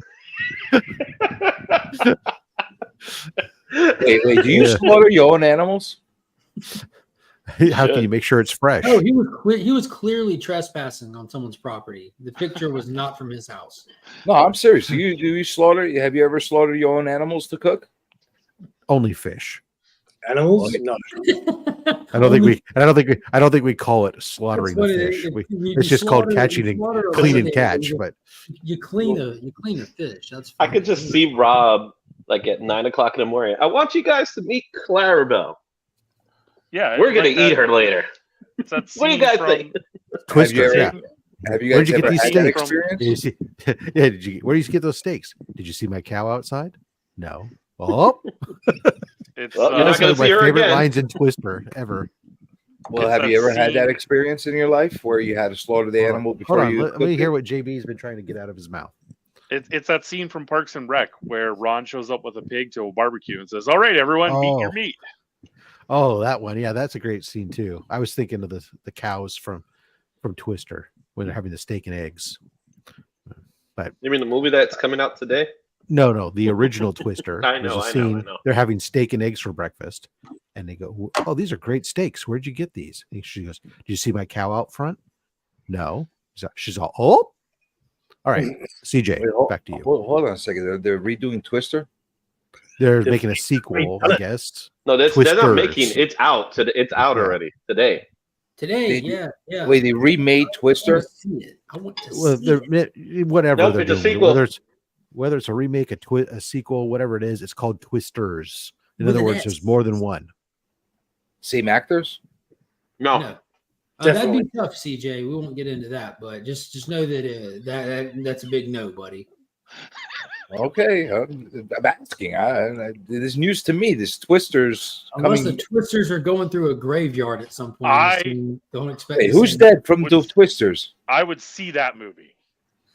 But it does star Glenn Powell. It does have the actor who plays the new Superman. Superman's in the movie. Yeah, Yeah, so I can't remember seeing him in anything. So that's kind It's of a crossover with Sharknado. there Does you he go. Does he fight What Twisters? if it was Night of the Living Twisters? Oh, Goes through- I'd be more interested. So It's a has sequel. anybody here slaughtered their own animals to eat? I enjoy disaster films, like the big spectacle of them. They're fun. They're a genre to themselves. And Twister is like one of the greatest. It was very good. I love the ride. yeah. The first one's Yeah, good. the experience. I'd have a hard time calling it a ride because you just stand on a set and just watch a Twister happen around you. But I enjoyed it a lot too. I And think the fact what will that make this. it this had movie- an attraction at Universal for so many years. You remember how iconic it was, CJ? That cow flying by. The How- cow was the Yeah, best part of the people movie. talked about that cow for so long. That was pretty excellent. Well, that Twister thing wasn't Twister by itself. It was part of like a whole like back lot movie Yeah. thing. Yeah, they get you in the chair and ask you to pretend like you're falling, and by the end of it, they show you like how they green screened you in and stuff. It was really cool. I like Universal. Yeah, I'm gonna love go it. back. I'm gonna go back. I like Disney too. I wish that they still had and I know like you can't keep it forever. When I was growing up, I remember seeing the commercials for Universal Studios. The Jaws ride always makes it, and you would see the King Kong attraction. And by the time I went, the King Kong attraction had left. It was unfortunate, and it was kind of a bummer. The Back to the Future ride had just been updated to the Simpsons ride, and I believe that they've Yeah, changed since then. But Terminator 2 experience was still there, and that was amazing. Yeah, Did they get rid of that? They just updated it to something else. Flo is there right now, and Flo posted a picture of something. I can't remember. I'm going to look right now. yeah. They changed a lot of those rides. The one that upset me the most that they got rid of in Universal was the King Kong ride. Yeah, that's. I wish I could have. they have Skull Island though, which is not the same though. Nah, the King Kong ride was freaking awesome. Man, that was a great ride. And they got this one ride, Fast and Furious, that's just awful. No one goes to it. It's the Bourne. It's called the Bourne Stuntacular now. So it's like the Jason Bourne theme now. Yeah. Men in Black is a good one though. I like Men in Black. Men in Black was cool. They I don't remember that one. Interactive. They updated the ET ride into the Men in Black ride, so it's the same thing as the ET, where instead of being on bikes, you're on. Hold on, they got rid of AT It's okay, man. It's all right. with the stupid little bicycles. They got rid of that. You're still sitting on like. There is an ET ride though. You're on like alien bicycles now, and they give you like a little gun where you interact with what you're flying through, where you can shoot aliens and stuff with like laser tag guns. Universal This is has like no Disney's Toy Story ride. nostalgia in the rides. They don't give a shit if they of keeping any of the original rides. They got rid of Jaws too. Jaws is still there, I believe. Well, and I haven't No, Jaws been- is gone. I You got rid haven't of been- Jaws. Yeah, they got rid of Jaws. Brian says ET is still there. There's an ET ride, but it's not the same one. It's you're on the bicycle, so it's kind of like a roller coaster ride. There's a happy you're on the balance when you're bicycle. running an amusement park type thing like these, of keeping some nostalgia things at the same time. You got to change things up, otherwise people stop coming because they've already experienced them over and over again. Yeah, but you got to keep at least a handful of the original stuff that was good, not the crappy stuff, but the good stuff. Would they? Do you? It comes down to money, you know. People aren't Yeah, going. well, think about it. Is Disney stupid for keeping a small world still around? Because that ride still Well, gets people. You know what they get is thumbs up. Yes, the Bourne series is huge right now, and King Kong sadly has been shelved. Great corporate synergy. Idiots. yeah, you got to remember one of the things that they have at every single ride is turnstiles, and they count all the time, every single day. Hell, when I used to work back when I was a youngster and worked at a local amusement park, every hour you were taking numbers on these rides as to how many people have come through. And so they're measuring these things. So these metrics feed into their decisions onto whether or not a ride is performing where it should be. And no matter how iconic that ride may be, if it's just not turning, then it's going to be slated to be replaced by something else that does draw people to it. It's got to be. And it could be the same ride too. But Universal had some rides that were actually pulling in people, like the Jaws ride, which shocks me that they got rid of. Like the Jaws ride was one that you always had to wait on a major line to get on. Maybe it wasn't turning enough people because the line was so long, because the ride was slow to get into. That's another reason you can get rid of something. You can, because lines can be long because the ride doesn't turn enough people through it, and then therefore it doesn't become an effective ride. Why do you have to be logical? Because this is actually an industry that I know a little bit about, having worked in it for 5 years. So they took down the Jaws ride and expanded the Harry Potter into it. And in all reality, like, you have to update, like Rob said, just to give you new stuff to do. Yeah, but what's the Harry Potter have to do with the Jaws ride, though? The Harry Potter was in the Islands of Adventure. No, it wasn't the same one or a different one. No, so like there's two. Harry Potter has two spots. When they had the Dueling Dragons was the name of just two roller coasters that was awesome. Crisscrossed with each other. When I went, the Dueling Dragons were there, but they were shut down, getting ready to be dismantled so that they can start building the Harry Potter thing. So I mean, that ride is good though. The Harry Potter coaster is good. You got to find like that happy balance. You know, these things are all like franchises with built-in fandom, so they go through this phase of being iconic, and then another generation comes in that doesn't feel the same way about them. You know, so you have to balance like the parents with the kids versus whatever's kind of popular. So help me remember this, because like I'm having a hard time understanding. It's been like, I think, for 6 years since I've been to Universal. The Harry Potter ride was in the Island Adventures, no? There's two. They got two. So they got one on Island. Yeah, they got two. They got two parks to Harry Potter. The whole Harry Potter city thing was in. No, there's two. There's two. There's two of them. There are two destinations, because you have to take the train to go to one to go to the other. So one's in the island and one's in Universal proper. I want to go to when they get the Universal Monsters thing finished. I want to go down and check that out. I do have a What question. It's a what are they non-sequitur. doing with the monsters? Sorry. What, Rob? No, go ahead. I have a non sequitur question when you get a second.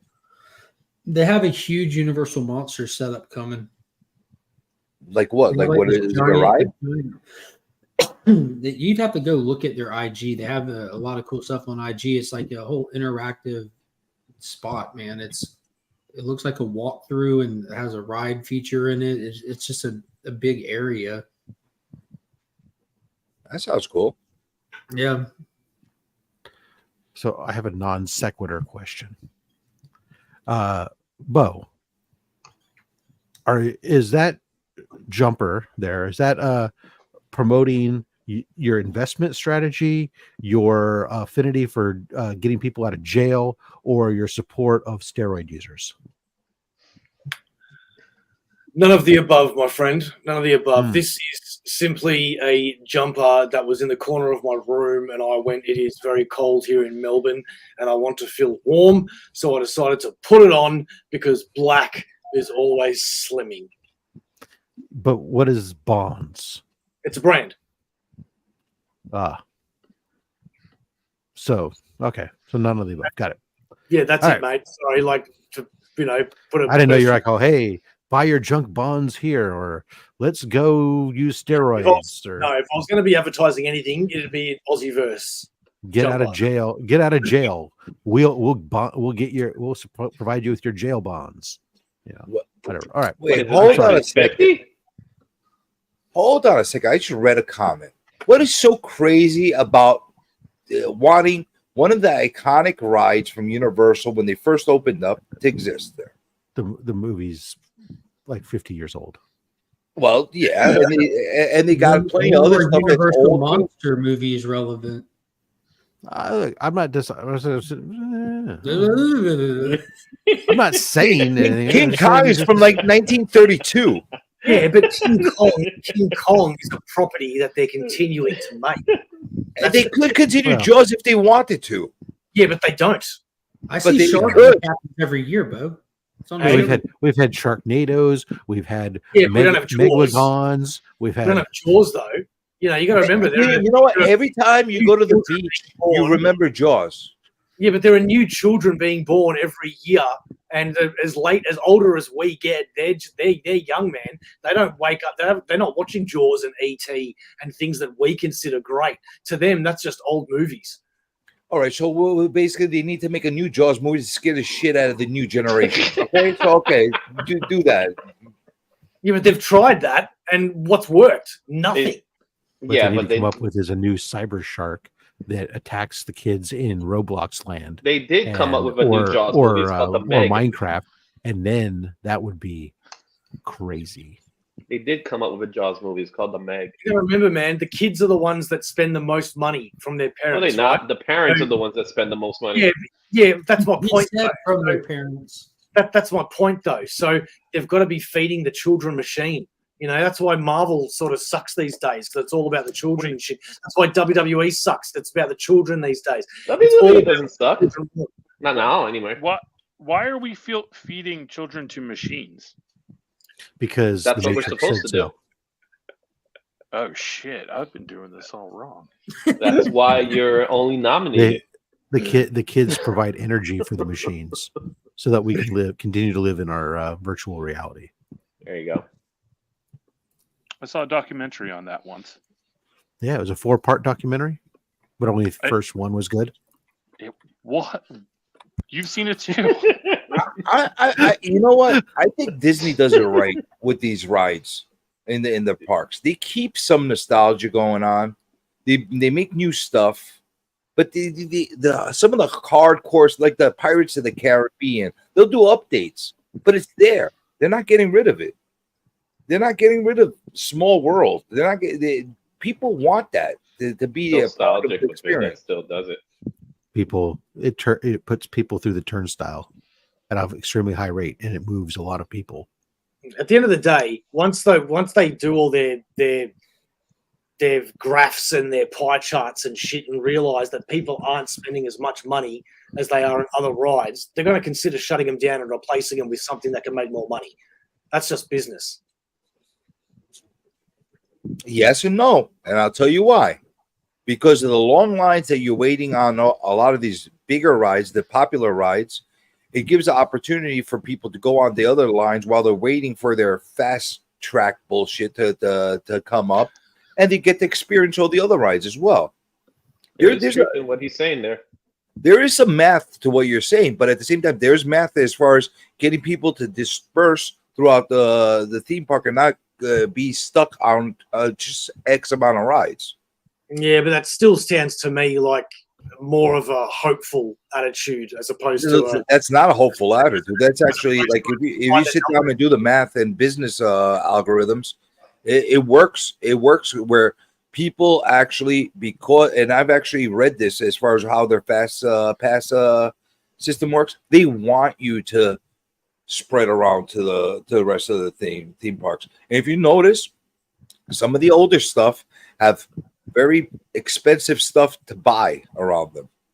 There's a formula to use, and it works for Disney. It really does. I don't know why Universal doesn't take the same formula.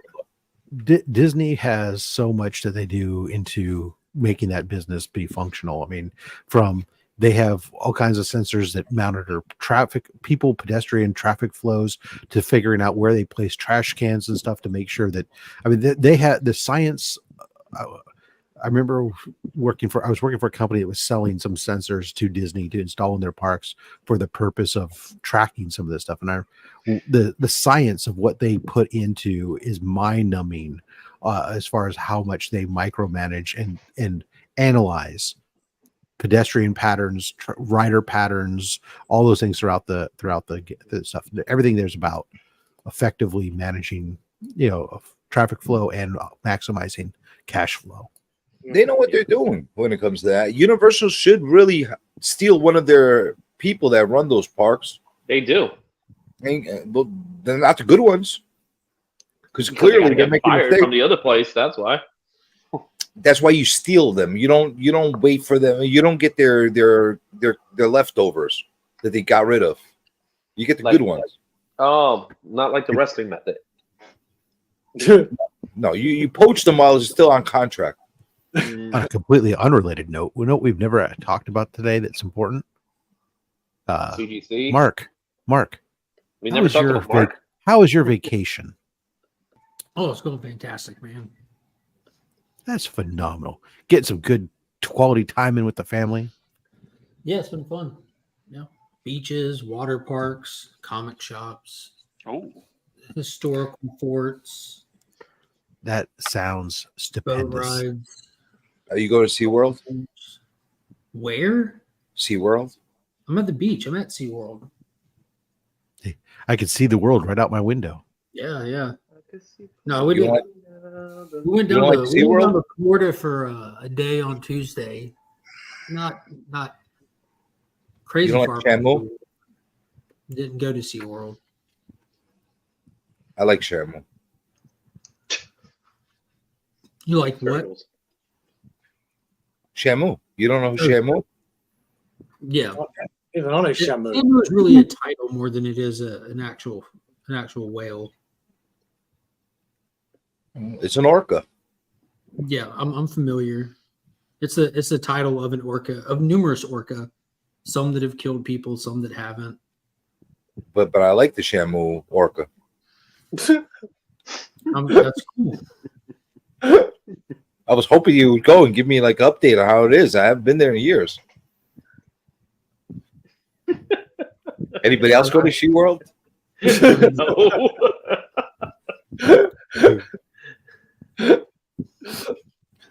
You realize I'm on no sleep. That's your, We already that's know your that. standard way of existing, CJ. Yeah, pretty much. I got to get up and go to work now. You actually got to Get go up. out and go to You've work. been up all night. And I get up from my chair and then go. Oh, I was gonna say I couldn't believe it when I came on this morning to join this. I thought this when I left the stream on my screen. So you're welcome for all the watch hours. Well, thank you. And I came here and I thought, oh, it must be playing another episode or something like it. And I realized that it was still live. I was like, oh, you gotta be kidding me. Well, here's the joke. I ended up leaving the stream and I forgot Sicko on it. It's a he stayed on it. Yeah, and then I realized he got off of it, and then it was just a blank screen, so you got to see my background wiggling around for a while. So you're welcome, community. Well, you're Well, it's welcome better for than those falling watch asleep on hours. screen, I guess. Nah, I don't do that. So, We don't sleep on screen. That would ruin our brand. no, there you go. Precious watch hours from me to you. Well, thank you. I appreciate that. The Google will love that. Make sure you leave a comment.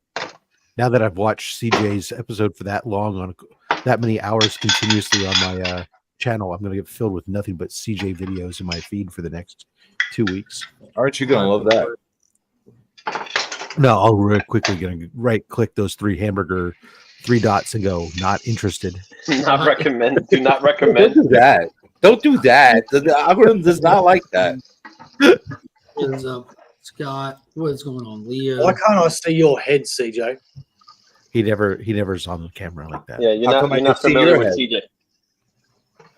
Aggressively Like- watching how are you today? The real question, Come on, Omnibo, show is his face, but show Well- the other CJ. people's faces, mind you. How do you know my head doesn't look like Mark's head? Because I've seen your head. Bo, the real question is Which why don't head we are see you your talking hands? about?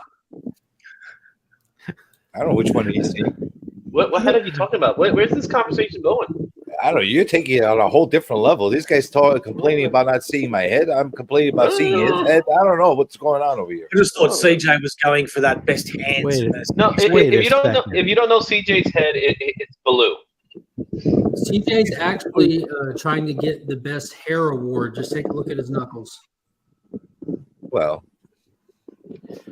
there you go. There you go. That's CJ. That's what he looks like. So That's an I have just unfortunate- realized It's very accurate to the way he really looks. It's a little ahead for you. I've just realized that here we are on a Friday, Mark, and Izzy has not been in his car. What the hell's up with that? That's Oh, because I he's, moved the car. Ticket. That's because I moved the car at 4:30 in the morning. that's because he's got all his weed. So my wife left for work at 4:30 in the morning, and I moved the car during that time. Is that a AR next to me? Yes, An AR? Yeah, that. an not to AR. be confused with AI. AR, how are you today? Hey, good morning, everyone. I'm having a wonderful day. I'm not Hey, working AR. today, so I thought I'd hop on, and instead of leaving, annoying He comments just jumped on another stream. in the chat, I'm just gonna, say them out loud here. It's great. That works. Let's just say him out loud. You sound I this just- especially chipper today. What happened with Just- you last night? Well, I was gonna stay up late, and then I started watching your stream and fell asleep. So, Now I'm well rested. See, I do therapeutic sleep stream for people.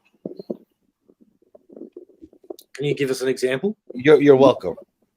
no, yeah, I feel refreshed. I don't know what it was. There you go. You got to sleep.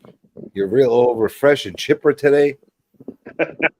No, I wanted to share my Harry Potter, theme park experience with you guys. You Are you I had dressed a- up like him? I validated it's Izzy who's making all the noise. Got it. Cool. You Sorry. did say That's Harry. not my wind noise. Actually, it's my daughter making all the noise. I'm being very quiet right now. No, I know it's like the little. It's coming from Like- your screen, though. Yeah, I'm saying it's from your mic. It's like something's just rustling around near your microphone. Oh, that's the fan. Since I'm on the headset. Yes, the fan noise. Yeah, that would be it. That's Sure. Oh, so much better. Thank you. Oh, that's there you go. much better. There you go. Oh what's no, causing no. I don't want to hear it. It's annoying. I'm sorry. It's keeping me cool. Put it down. Aim it somewhere else. Put it down your pants. I just moved. I just turned off the mic. You happy? Yes, thank you. You miss me, Carlito? Is that why you're so excited to see me?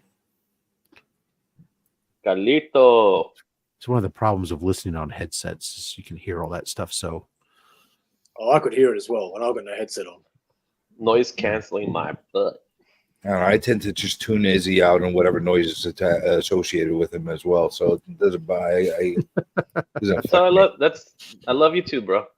Since AR is here, I do want to talk to him about Star Wars. I know we touched on, but AR is that guy. He's that Star Wars Eternal Optimist, and I've gone a couple of weeks without getting to get him to fill us in on all the deep lore, the legends, all that stuff that salvages everything that's a plot hole with whatever existing movie or show that's being released at the time, and in this case, The Acolyte. But I'd love to hear some of your thoughts on. Yeah, you guys want to talk Star Wars? I know all about. We just want you to tell us about it. Active social life, you know. I know all about it. Is it yeah. I was pretty irritated with The Acolyte on a whole. What? Yeah, like I'm making a video about Star Wars right now about how like it's turned into Lost in that like it has way too many questions right now, and they've had it going on for way too long. Like, all right, this needs to be documented. This is the day that AR turned to the dark side. well, like I was, they would come.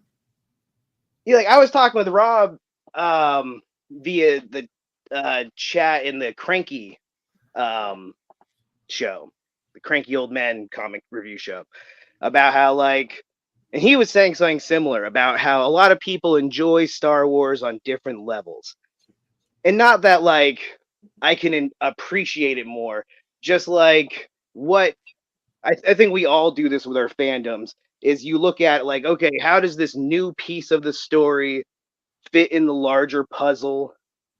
You know, in a world of Star Wars that has so many different tones, whether it's like there's the one for the kids, there's the one for like the little babies now. There is like Andor, which is more adult. You know, like not every single one of these is going to be for me. And I come into it understanding that.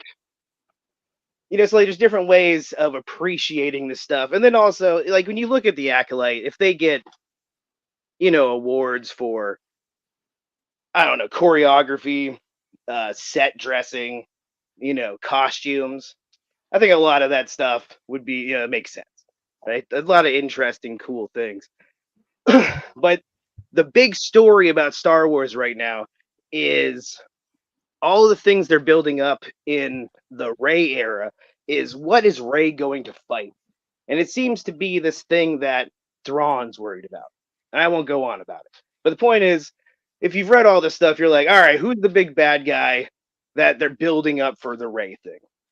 And then when you're reading the back end of it, you're like, okay, so what is the lineage of the Sidious thing? Because when they got rid of all of the Star Wars, like, extended universe stuff, one of the main things that erased was the Sith stuff, because it basically went, you know, you had like the original Sith stuff, then you had Revan, and then you had Bane, and then you had like this one guy in the comics, and then nothing for up to Plagueis getting kind of mentioned, you know, at a an opera one time. And that was it. So there's this big, huge chunk of time where like, what were the Sith up to? And this is our first like look into what that is. And it was just so annoyingly like teasing. And it's been so long at this point. And like the depiction of Plagueis, everyone's really excited to see him. But like the Plagueis I know is like a banker. You know, he's like a very proper his whole alternative thing, persona, yeah. Yeah, Hugo Damas. But so like when he's not, you know, like the idea is that when he's not doing his more proper life, he's skulking around and, you know. Well, Palpatine, the same thing. But I mean, I was about to say I do like how that fits in because you have the Emperor who's a senator, Plagueis who's a banker. It's great parallels of where you find like bad people in real life. this whole stuff is really all trying to fix.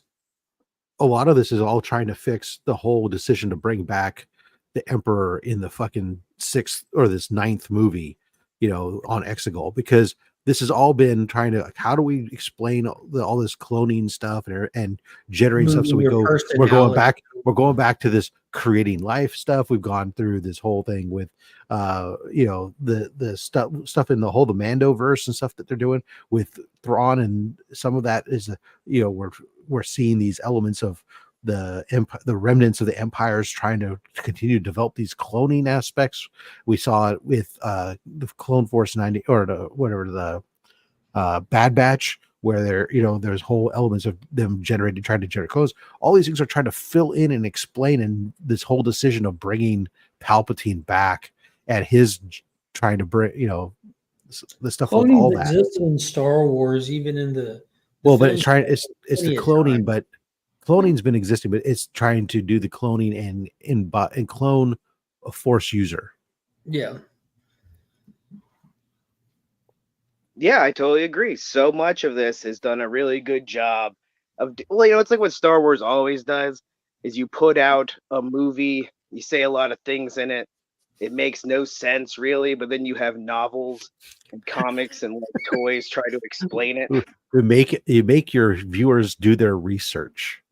Yeah, exactly. And but I've never done the novels, comics, and toys, and I've never had issues understanding or any of it making sense. It's always fit together just fine. Even might be a little sci-fi outlandish, but with sci-fi properties, you can just the name of an item or a concept is the self-explanatory nature of it.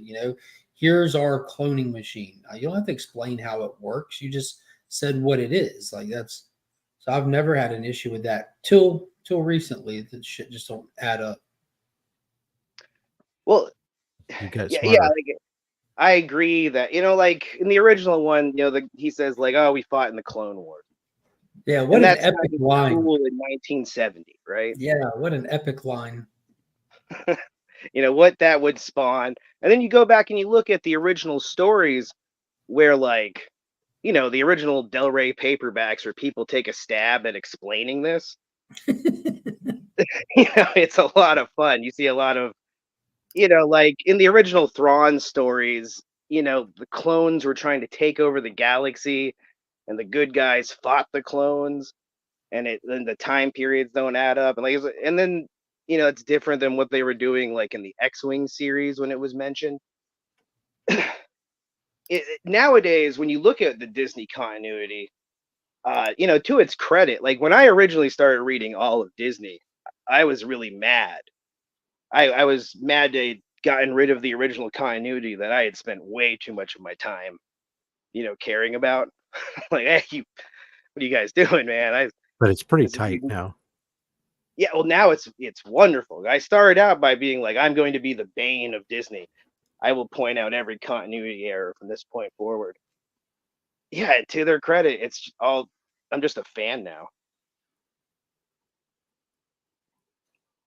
But still, annoyed by Acolyte. I wasn't given enough. It was a fine show. I loved them having the Kyber crystal bleed. I thought that to see that on screen after having only, that was something we read about in the comics. To see that happen on screen, I thought that was freaking cool as hell. Seemed effortless. It didn't take much, but it was for those people who, for a lot of people, they've never seen or didn't know anything about bleeding a Kyber crystal, to make the red lightsaber. But for those that did know, that was just awesome to see that. And it really was, I thought it was anyways. But there was definitely, I like the idea of seeing it is cool to me. But I feel like a lot of the stuff that was done was just cheap shots by the showrunners because they wanted to be the one to do it. So unceremoniously showing Plagueis doing the Kyber crystal thing, I'm like, you just want to be the one to say that you've done it, because having in that moment that kyber crystal bleeding makes less than 0 cents. No, it does make sense. Given what we have already on established, not even getting into the books and stuff, how it makes it even make a little bit less sense watching like how they've explained Vader bleeding his crystal and it almost killing him. And she just holds a damn lightsaber and because she's mad it bleeds. Like if that's the case, Anakin should have bled every saber he ever touched. So you guys, take it easy, Bo. I thought that it made sense showing her go how much hate she then had at that this moment as she changed from being all in on Jedi to now being I'm going to freaking kill you type thing. I thought that it was fine. I had no problem with that. What I and the Plagueis thing I think is meant to be an Easter egg for their season 2 type stuff. It's meant to be, but it's just so and that's fine. But there were definitely other things like their decision to redefine what a perimeter was. Generally, a perimeter, when you establish one, is you physically go out and spread out and establish around the perimeter of an area, as opposed to lining up 2 by 2 and marching off following in a single file or a double file line because they're not sand people. So they do walk side by side and they just go off into the woods following a tracker who had previously knew that this person was a bad guy, but decides like, as soon as you're about to try to stop them, I'm going to sabotage your entire fucking ship. All of a sudden trying to kill me, like just trying to completely run. Like none of this show, especially that finale, you're talking about like continuity issues. The biggest continuity issues that happen in Disney Star Wars is inside of a 37-minute time frame. The show contradicts itself and its own characters in real time. It doesn't have to contradict any large standing. But that kyber crystal thing, like the fact that character kept flipping sides, this rage she had, like trying to pretend that rage is somehow exponentially more than what Anakin was feeling. That kind of stuff is going to bother not just me, but the fan base at large more than it's going to service your story. And for these showrunners to not recognize the high regard that certain characters and certain story aspects of Star Wars are held in and not respect that is disrespectful as hell. They're going to shoot themselves in the foot every time. I'm not like speaking to like the quality of the show at this point, but just you have to know your IP. You have to understand the fan base. You have to know why it's lasted this long and what you should probably leave be and what you should probably explore. And just going through and just this show felt like all they wanted to do was just one up Anakin from the jump. Just this F Anakin. He's not special. We'll make our own. Make 2 of them. He never bled a crystal, but we'll bleed a crystal on a girl who's been a Jedi or has been a Sith for 5 minutes just on a whim. Like, well, have her choke out a master. It's actually meant to build up to Anakin and showing that that separate these two can never be the same or is on the same level. This is like the proto idea of where the concept of Anakin, I completely understand what they attempted to do. I'm saying they completely missed the mark. My point is you don't have to have a proto being before Anakin. Like that who's the proto being?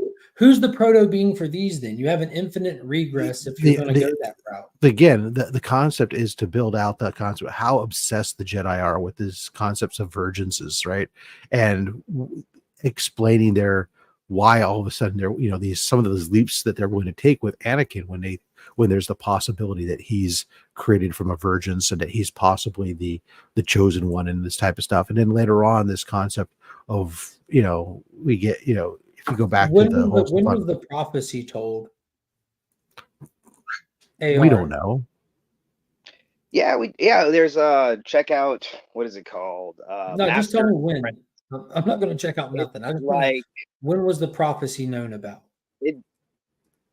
I can't remember when. If they say when it was said, no one says who, but it's in the archives when Dooku and what's his name, Qui-Gon are really in the prophecies when he is his Padawan in the book Master and Apprentice. And you get to see 7 different prophecies, including the chosen one. And it's actually really worth taking a read because it's super ambiguous. And there's a bunch of other interesting ones there that you can read as being like, oh, that might be, you know, this event in the Star Wars universe. So, point being, the prophecies existed pre-Acolyte, yet nobody once thought, oh, we have a Virgins in the Force. Oh, they're Force sensitive. Maybe they're the chosen one. The show ignores so much just to try to give itself participation trophies that it's just distasteful. It's distasteful for people that hold and take care and consideration into this stuff. It's wild. But then when you watch the showrunner do interviews and talk about it, it makes it even more distasteful. When she's talking, it shows how little care she has for any of it.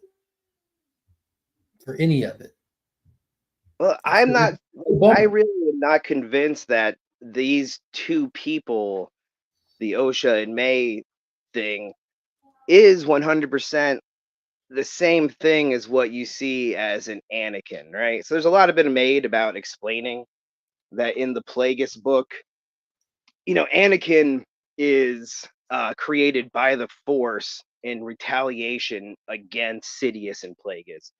Like the midichlorians or the, you know, Force itself sends someone to stop poking it with a stick, right? That's what it's mad about with Plagueis all the time, doing experiments and then going on to Sidious. The idea of it's trying to balance itself so it creates this thing. Now, what's interesting about that planet, I can't remember what it's called. Kuthar. Yeah, okay. So what happened was in the very first High Republic book, you see the spaceship come out of like hyperspace and it creates a Earth-ending, you know, event on so many different planets by dropping, you know, debris on them in such a way that, you know, destroys the planet's ecosystem, right? It happens all over the place. And what's interesting about that planet is it was in the pathway, but for some reason it didn't. So we see in another book, there's a planet where, you know, this spaceship crashes into a forest, and by the time the people come out of the spaceship, you see the forest has regrown itself. So I was thinking that's what this was. It was a planet that was just like so abundant with life. But then an interview was given where she explained, the writer, show producer, talking about how it just didn't get hit. Like something on this planet protected it from the debris. So that's interesting to me. And like the idea that you would go there and do force manipulation to create this being that gets split into 2. And that's really why I you know, I also see May and Osha switching back and forth of allegiances as being pretty silly. And I have a theory. I want to go back and watch. Well, it's kind of yin and yang. They're one person in reality, so it's kind of exactly. They're not one person. Like they were one thing that was split. There's nothing in the show other than them saying that they're one being that lends to them being one being. They don't act. Yeah, there is. They do that. Well, their origin is the same. When they do their blood tests and everything, it's not that they're. I understand that. It's not just that they're twins. It's that they are the same. Yeah, I want to go back and look and see if they switch motivations every single time they touch.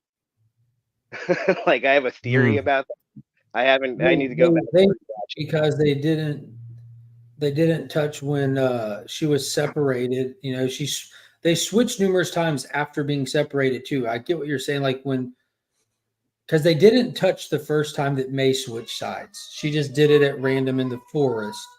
Because they didn't touch in episode 2. And then in episode 4, she's just like, hey, I'm going to go turn myself into the Jedi. Until she sees the Jedi without touching Osha and switches again. Yeah, so there's a theory of mine. I think you're right. Yeah, like she shot at her, and then by the time we see May have her epiphany in the woods, it is just kind of her. But maybe is there a scene where they connect telepathically? And like, why does it always seem like May's being called to her in like a little kid's voice, which makes me think it was like Mother Coral somehow being involved, who we never saw again. And then, like, I could go on and on about the really good things in this show. Torben still really irritates me. I don't think we got there with Torben drinking poison. Like, It's irritating thinking that Padawan went from acting like he did, being who he was, to a Jedi Master in, what was it, 4 years? 8. And then as soon as he became a Jedi Master, he immediately just went into self-induced isolation via meditation for 10 years unbroken, till self-terminating.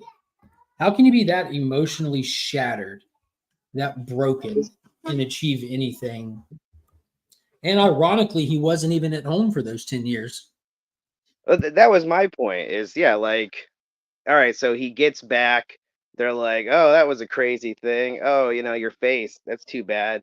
But hey, great job out there, and you have become a knight. And then he immediately, like, I kind of imagine myself doing this too. Like, oh, my role as a Jedi is I'll be meditating in this nice room near the prince. You volunteered for it. But like, yeah, I just don't understand his timeline. I feel like you needed to give me something else. Also, I have never had the lights turn black around me and have someone invade my mind and tell me to kneel before them, and then I do it. So I don't know what that does to a person. General Zod. Yeah, it just doesn't. None of that made sense. And as far as Ocean May switching side, I just credit it to learn behavior. They got it from one of their mamas who doesn't want to go with the Jedi, going to let him go with the Jedi, tells the Jedi, why would I ever let them go with an institution over their family? And then immediately says, I was going to let him go with you. The following line, like this, like I said, if you just remove Star Wars from it and just kind of grade it on its like individual merits as a show, it was honestly awful. I'm trying to say it nicely, just not sound You like could say the word suck. I'm But just there's trying so to much sound good like stuff. I was ranting, but there's no reason for it to have been this bad. Like there's so many elements about it that as a fan, like again with the Kyber crystal bleeding, visually awesome. Watching the lightsaber actually turn from blue to red in her hand, awesome. The fact that Plagueis made his first live action appearance, unfortunate that it happened in this. Cool to see him. Like I can Google a photo of him and it's equally as cool. Photos exist, art exists, but it just felt like a huge disservice to fandom. I still go back to my thing of why did one have to stay behind? Yeah, why don't let's make this decision on the spaceship. I mean, it's like, oh, we're back together, we're aligned. Oh, but wait, now one of us has to stay behind with the Jedi while one goes off with this. We can't both go. What? Why? But why though? It was. I mean, the only thing I can think of, which they didn't cover, was it looked like that maybe his ship only had 2 seats. But yeah, but the girls weren't that big. They could have squeezed together in one's cockpit. Come on. Yeah, in Obi-Wan Kenobi, they get picked up by a land speeder, and it's like 2 pilots, Obi-Wan and that girl. People were sitting on folks' laps, so you got to get out of it. And the only thing that I could think of is that the stranger was going to murder one of them unless he let them, do the. Well, the other, but they didn't sell that. The other possibility that kind of stood out as me as a possible explanation, which again didn't make sense because they kind of ignored it as well, was when they're together, because when they're together and he finds them at the tree, he goes, if I can find you, then the Jedi can find you.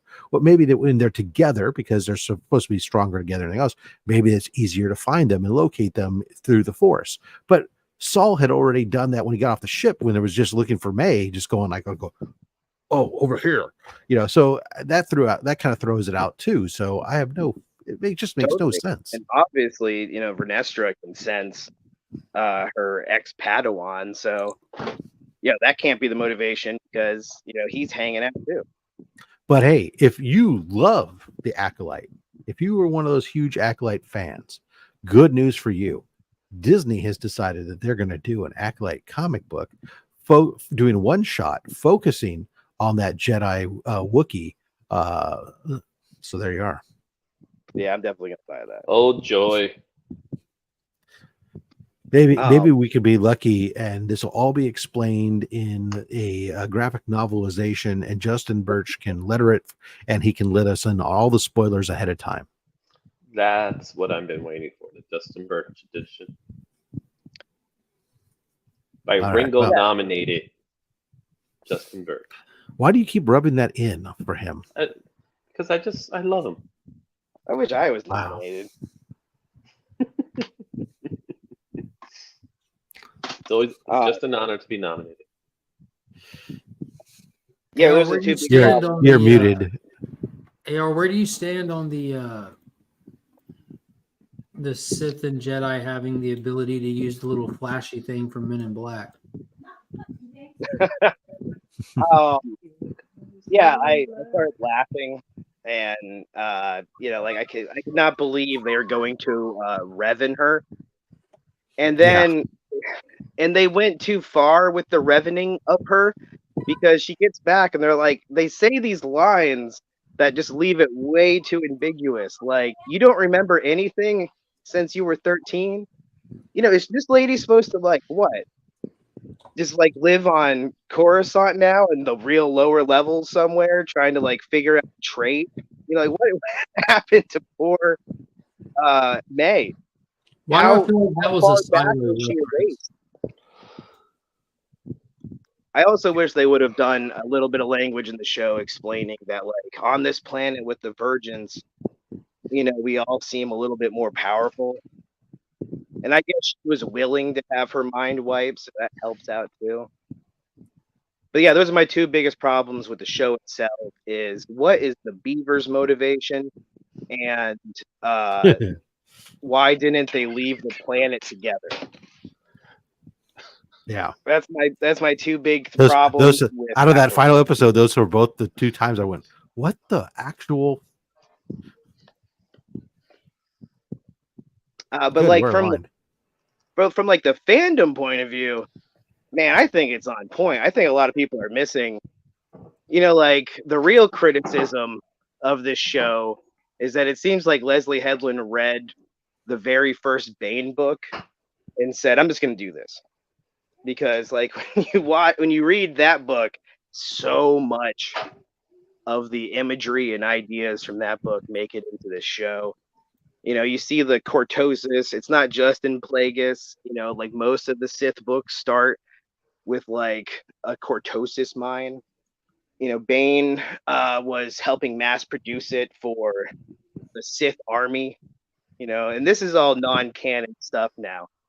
But in that story, the Sith lords, they would ride in deprivation chambers in their starships to fight with the Force.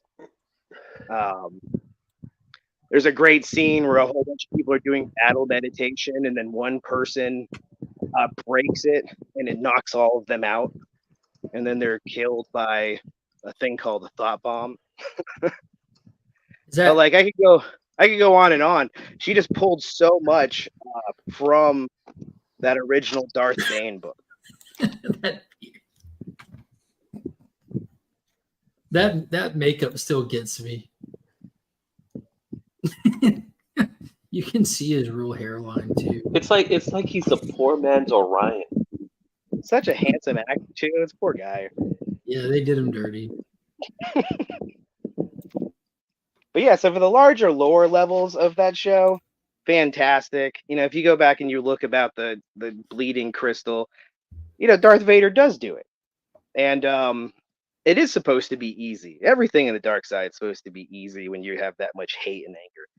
That's the appeal, of the dark side. So, but my bigger problem is, Beaver. Why didn't they all get on the ship together? And then my bigger criticism of Star Wars overall is you guys have to start providing answers to these questions that it's like a decade now. The And- mind and wipe what is- bugged the hell out of me. And what is the definition of a perimeter in Star Wars? Yeah, that's a strong criticism as well. 2x2. Dude, that was so crazy when the green lady just stepped on the planet without effort. Oh my God, my apprentice is here, but nobody else can force sense anything in the show. That's for Nesta Rowe, though. Force is different for a lot of different people. People are strong in different things. And Yeah, it's like easier to Yoda, sense- like Yoda, how he's massively strong and can sense like people dying planets away, like that. But can't figure out who the Sith Lord is. Yeah, Well- and I've always credited that to the situation and to Palpatine.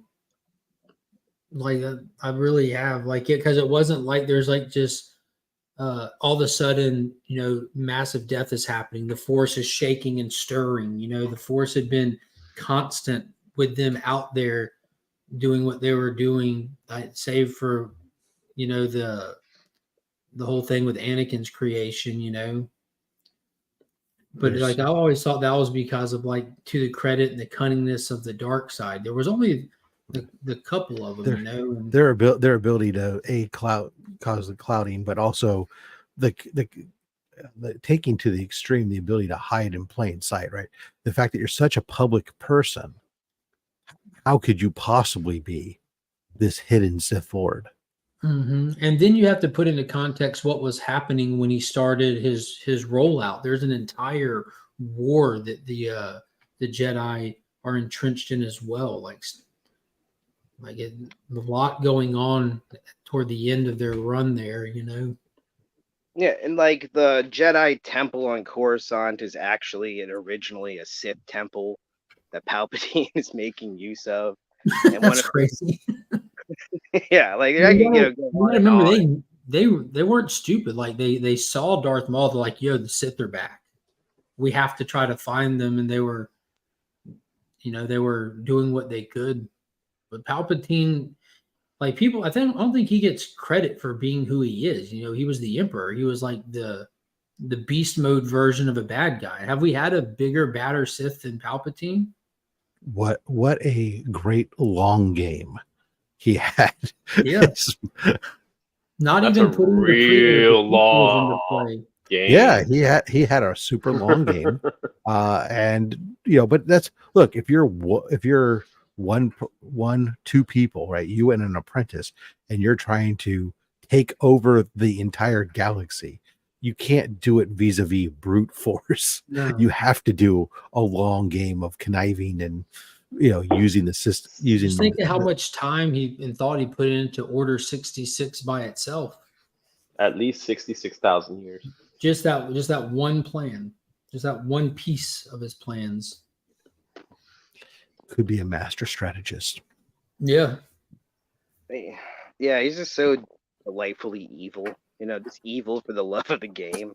I like the Lego version of him. Well, The Lego stuff's pretty amusing.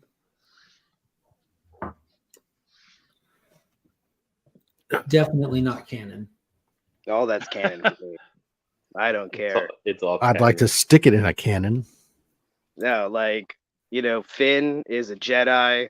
There's a Better Life Day celebration. And then Vader's castle on Mustafar is now a bed and breakfast run by a Hutt that has the voice of Master Shake from Aqua Teen Hunger Force. All of that. Well, guys, I think I'm hearing footsteps. That means Finn and Monkey might be getting up. It's after 10 o'clock. I'll just start figuring out what's to do on for today. I've been up a while. I'm ready for lunch already. I'm ready for breakfast.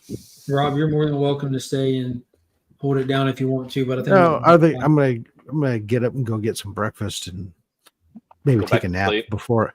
Yeah, maybe take a nap for a bit before I have to start doing a yard. Actually, well, might go do some yard prep. It's still cool. It's going to get hot today. Good morning. Well, appreciate everybody watching, all that good stuff. Shows, subscribes, peoples. Y'all take it easy. Later, man. Take it easy, guys.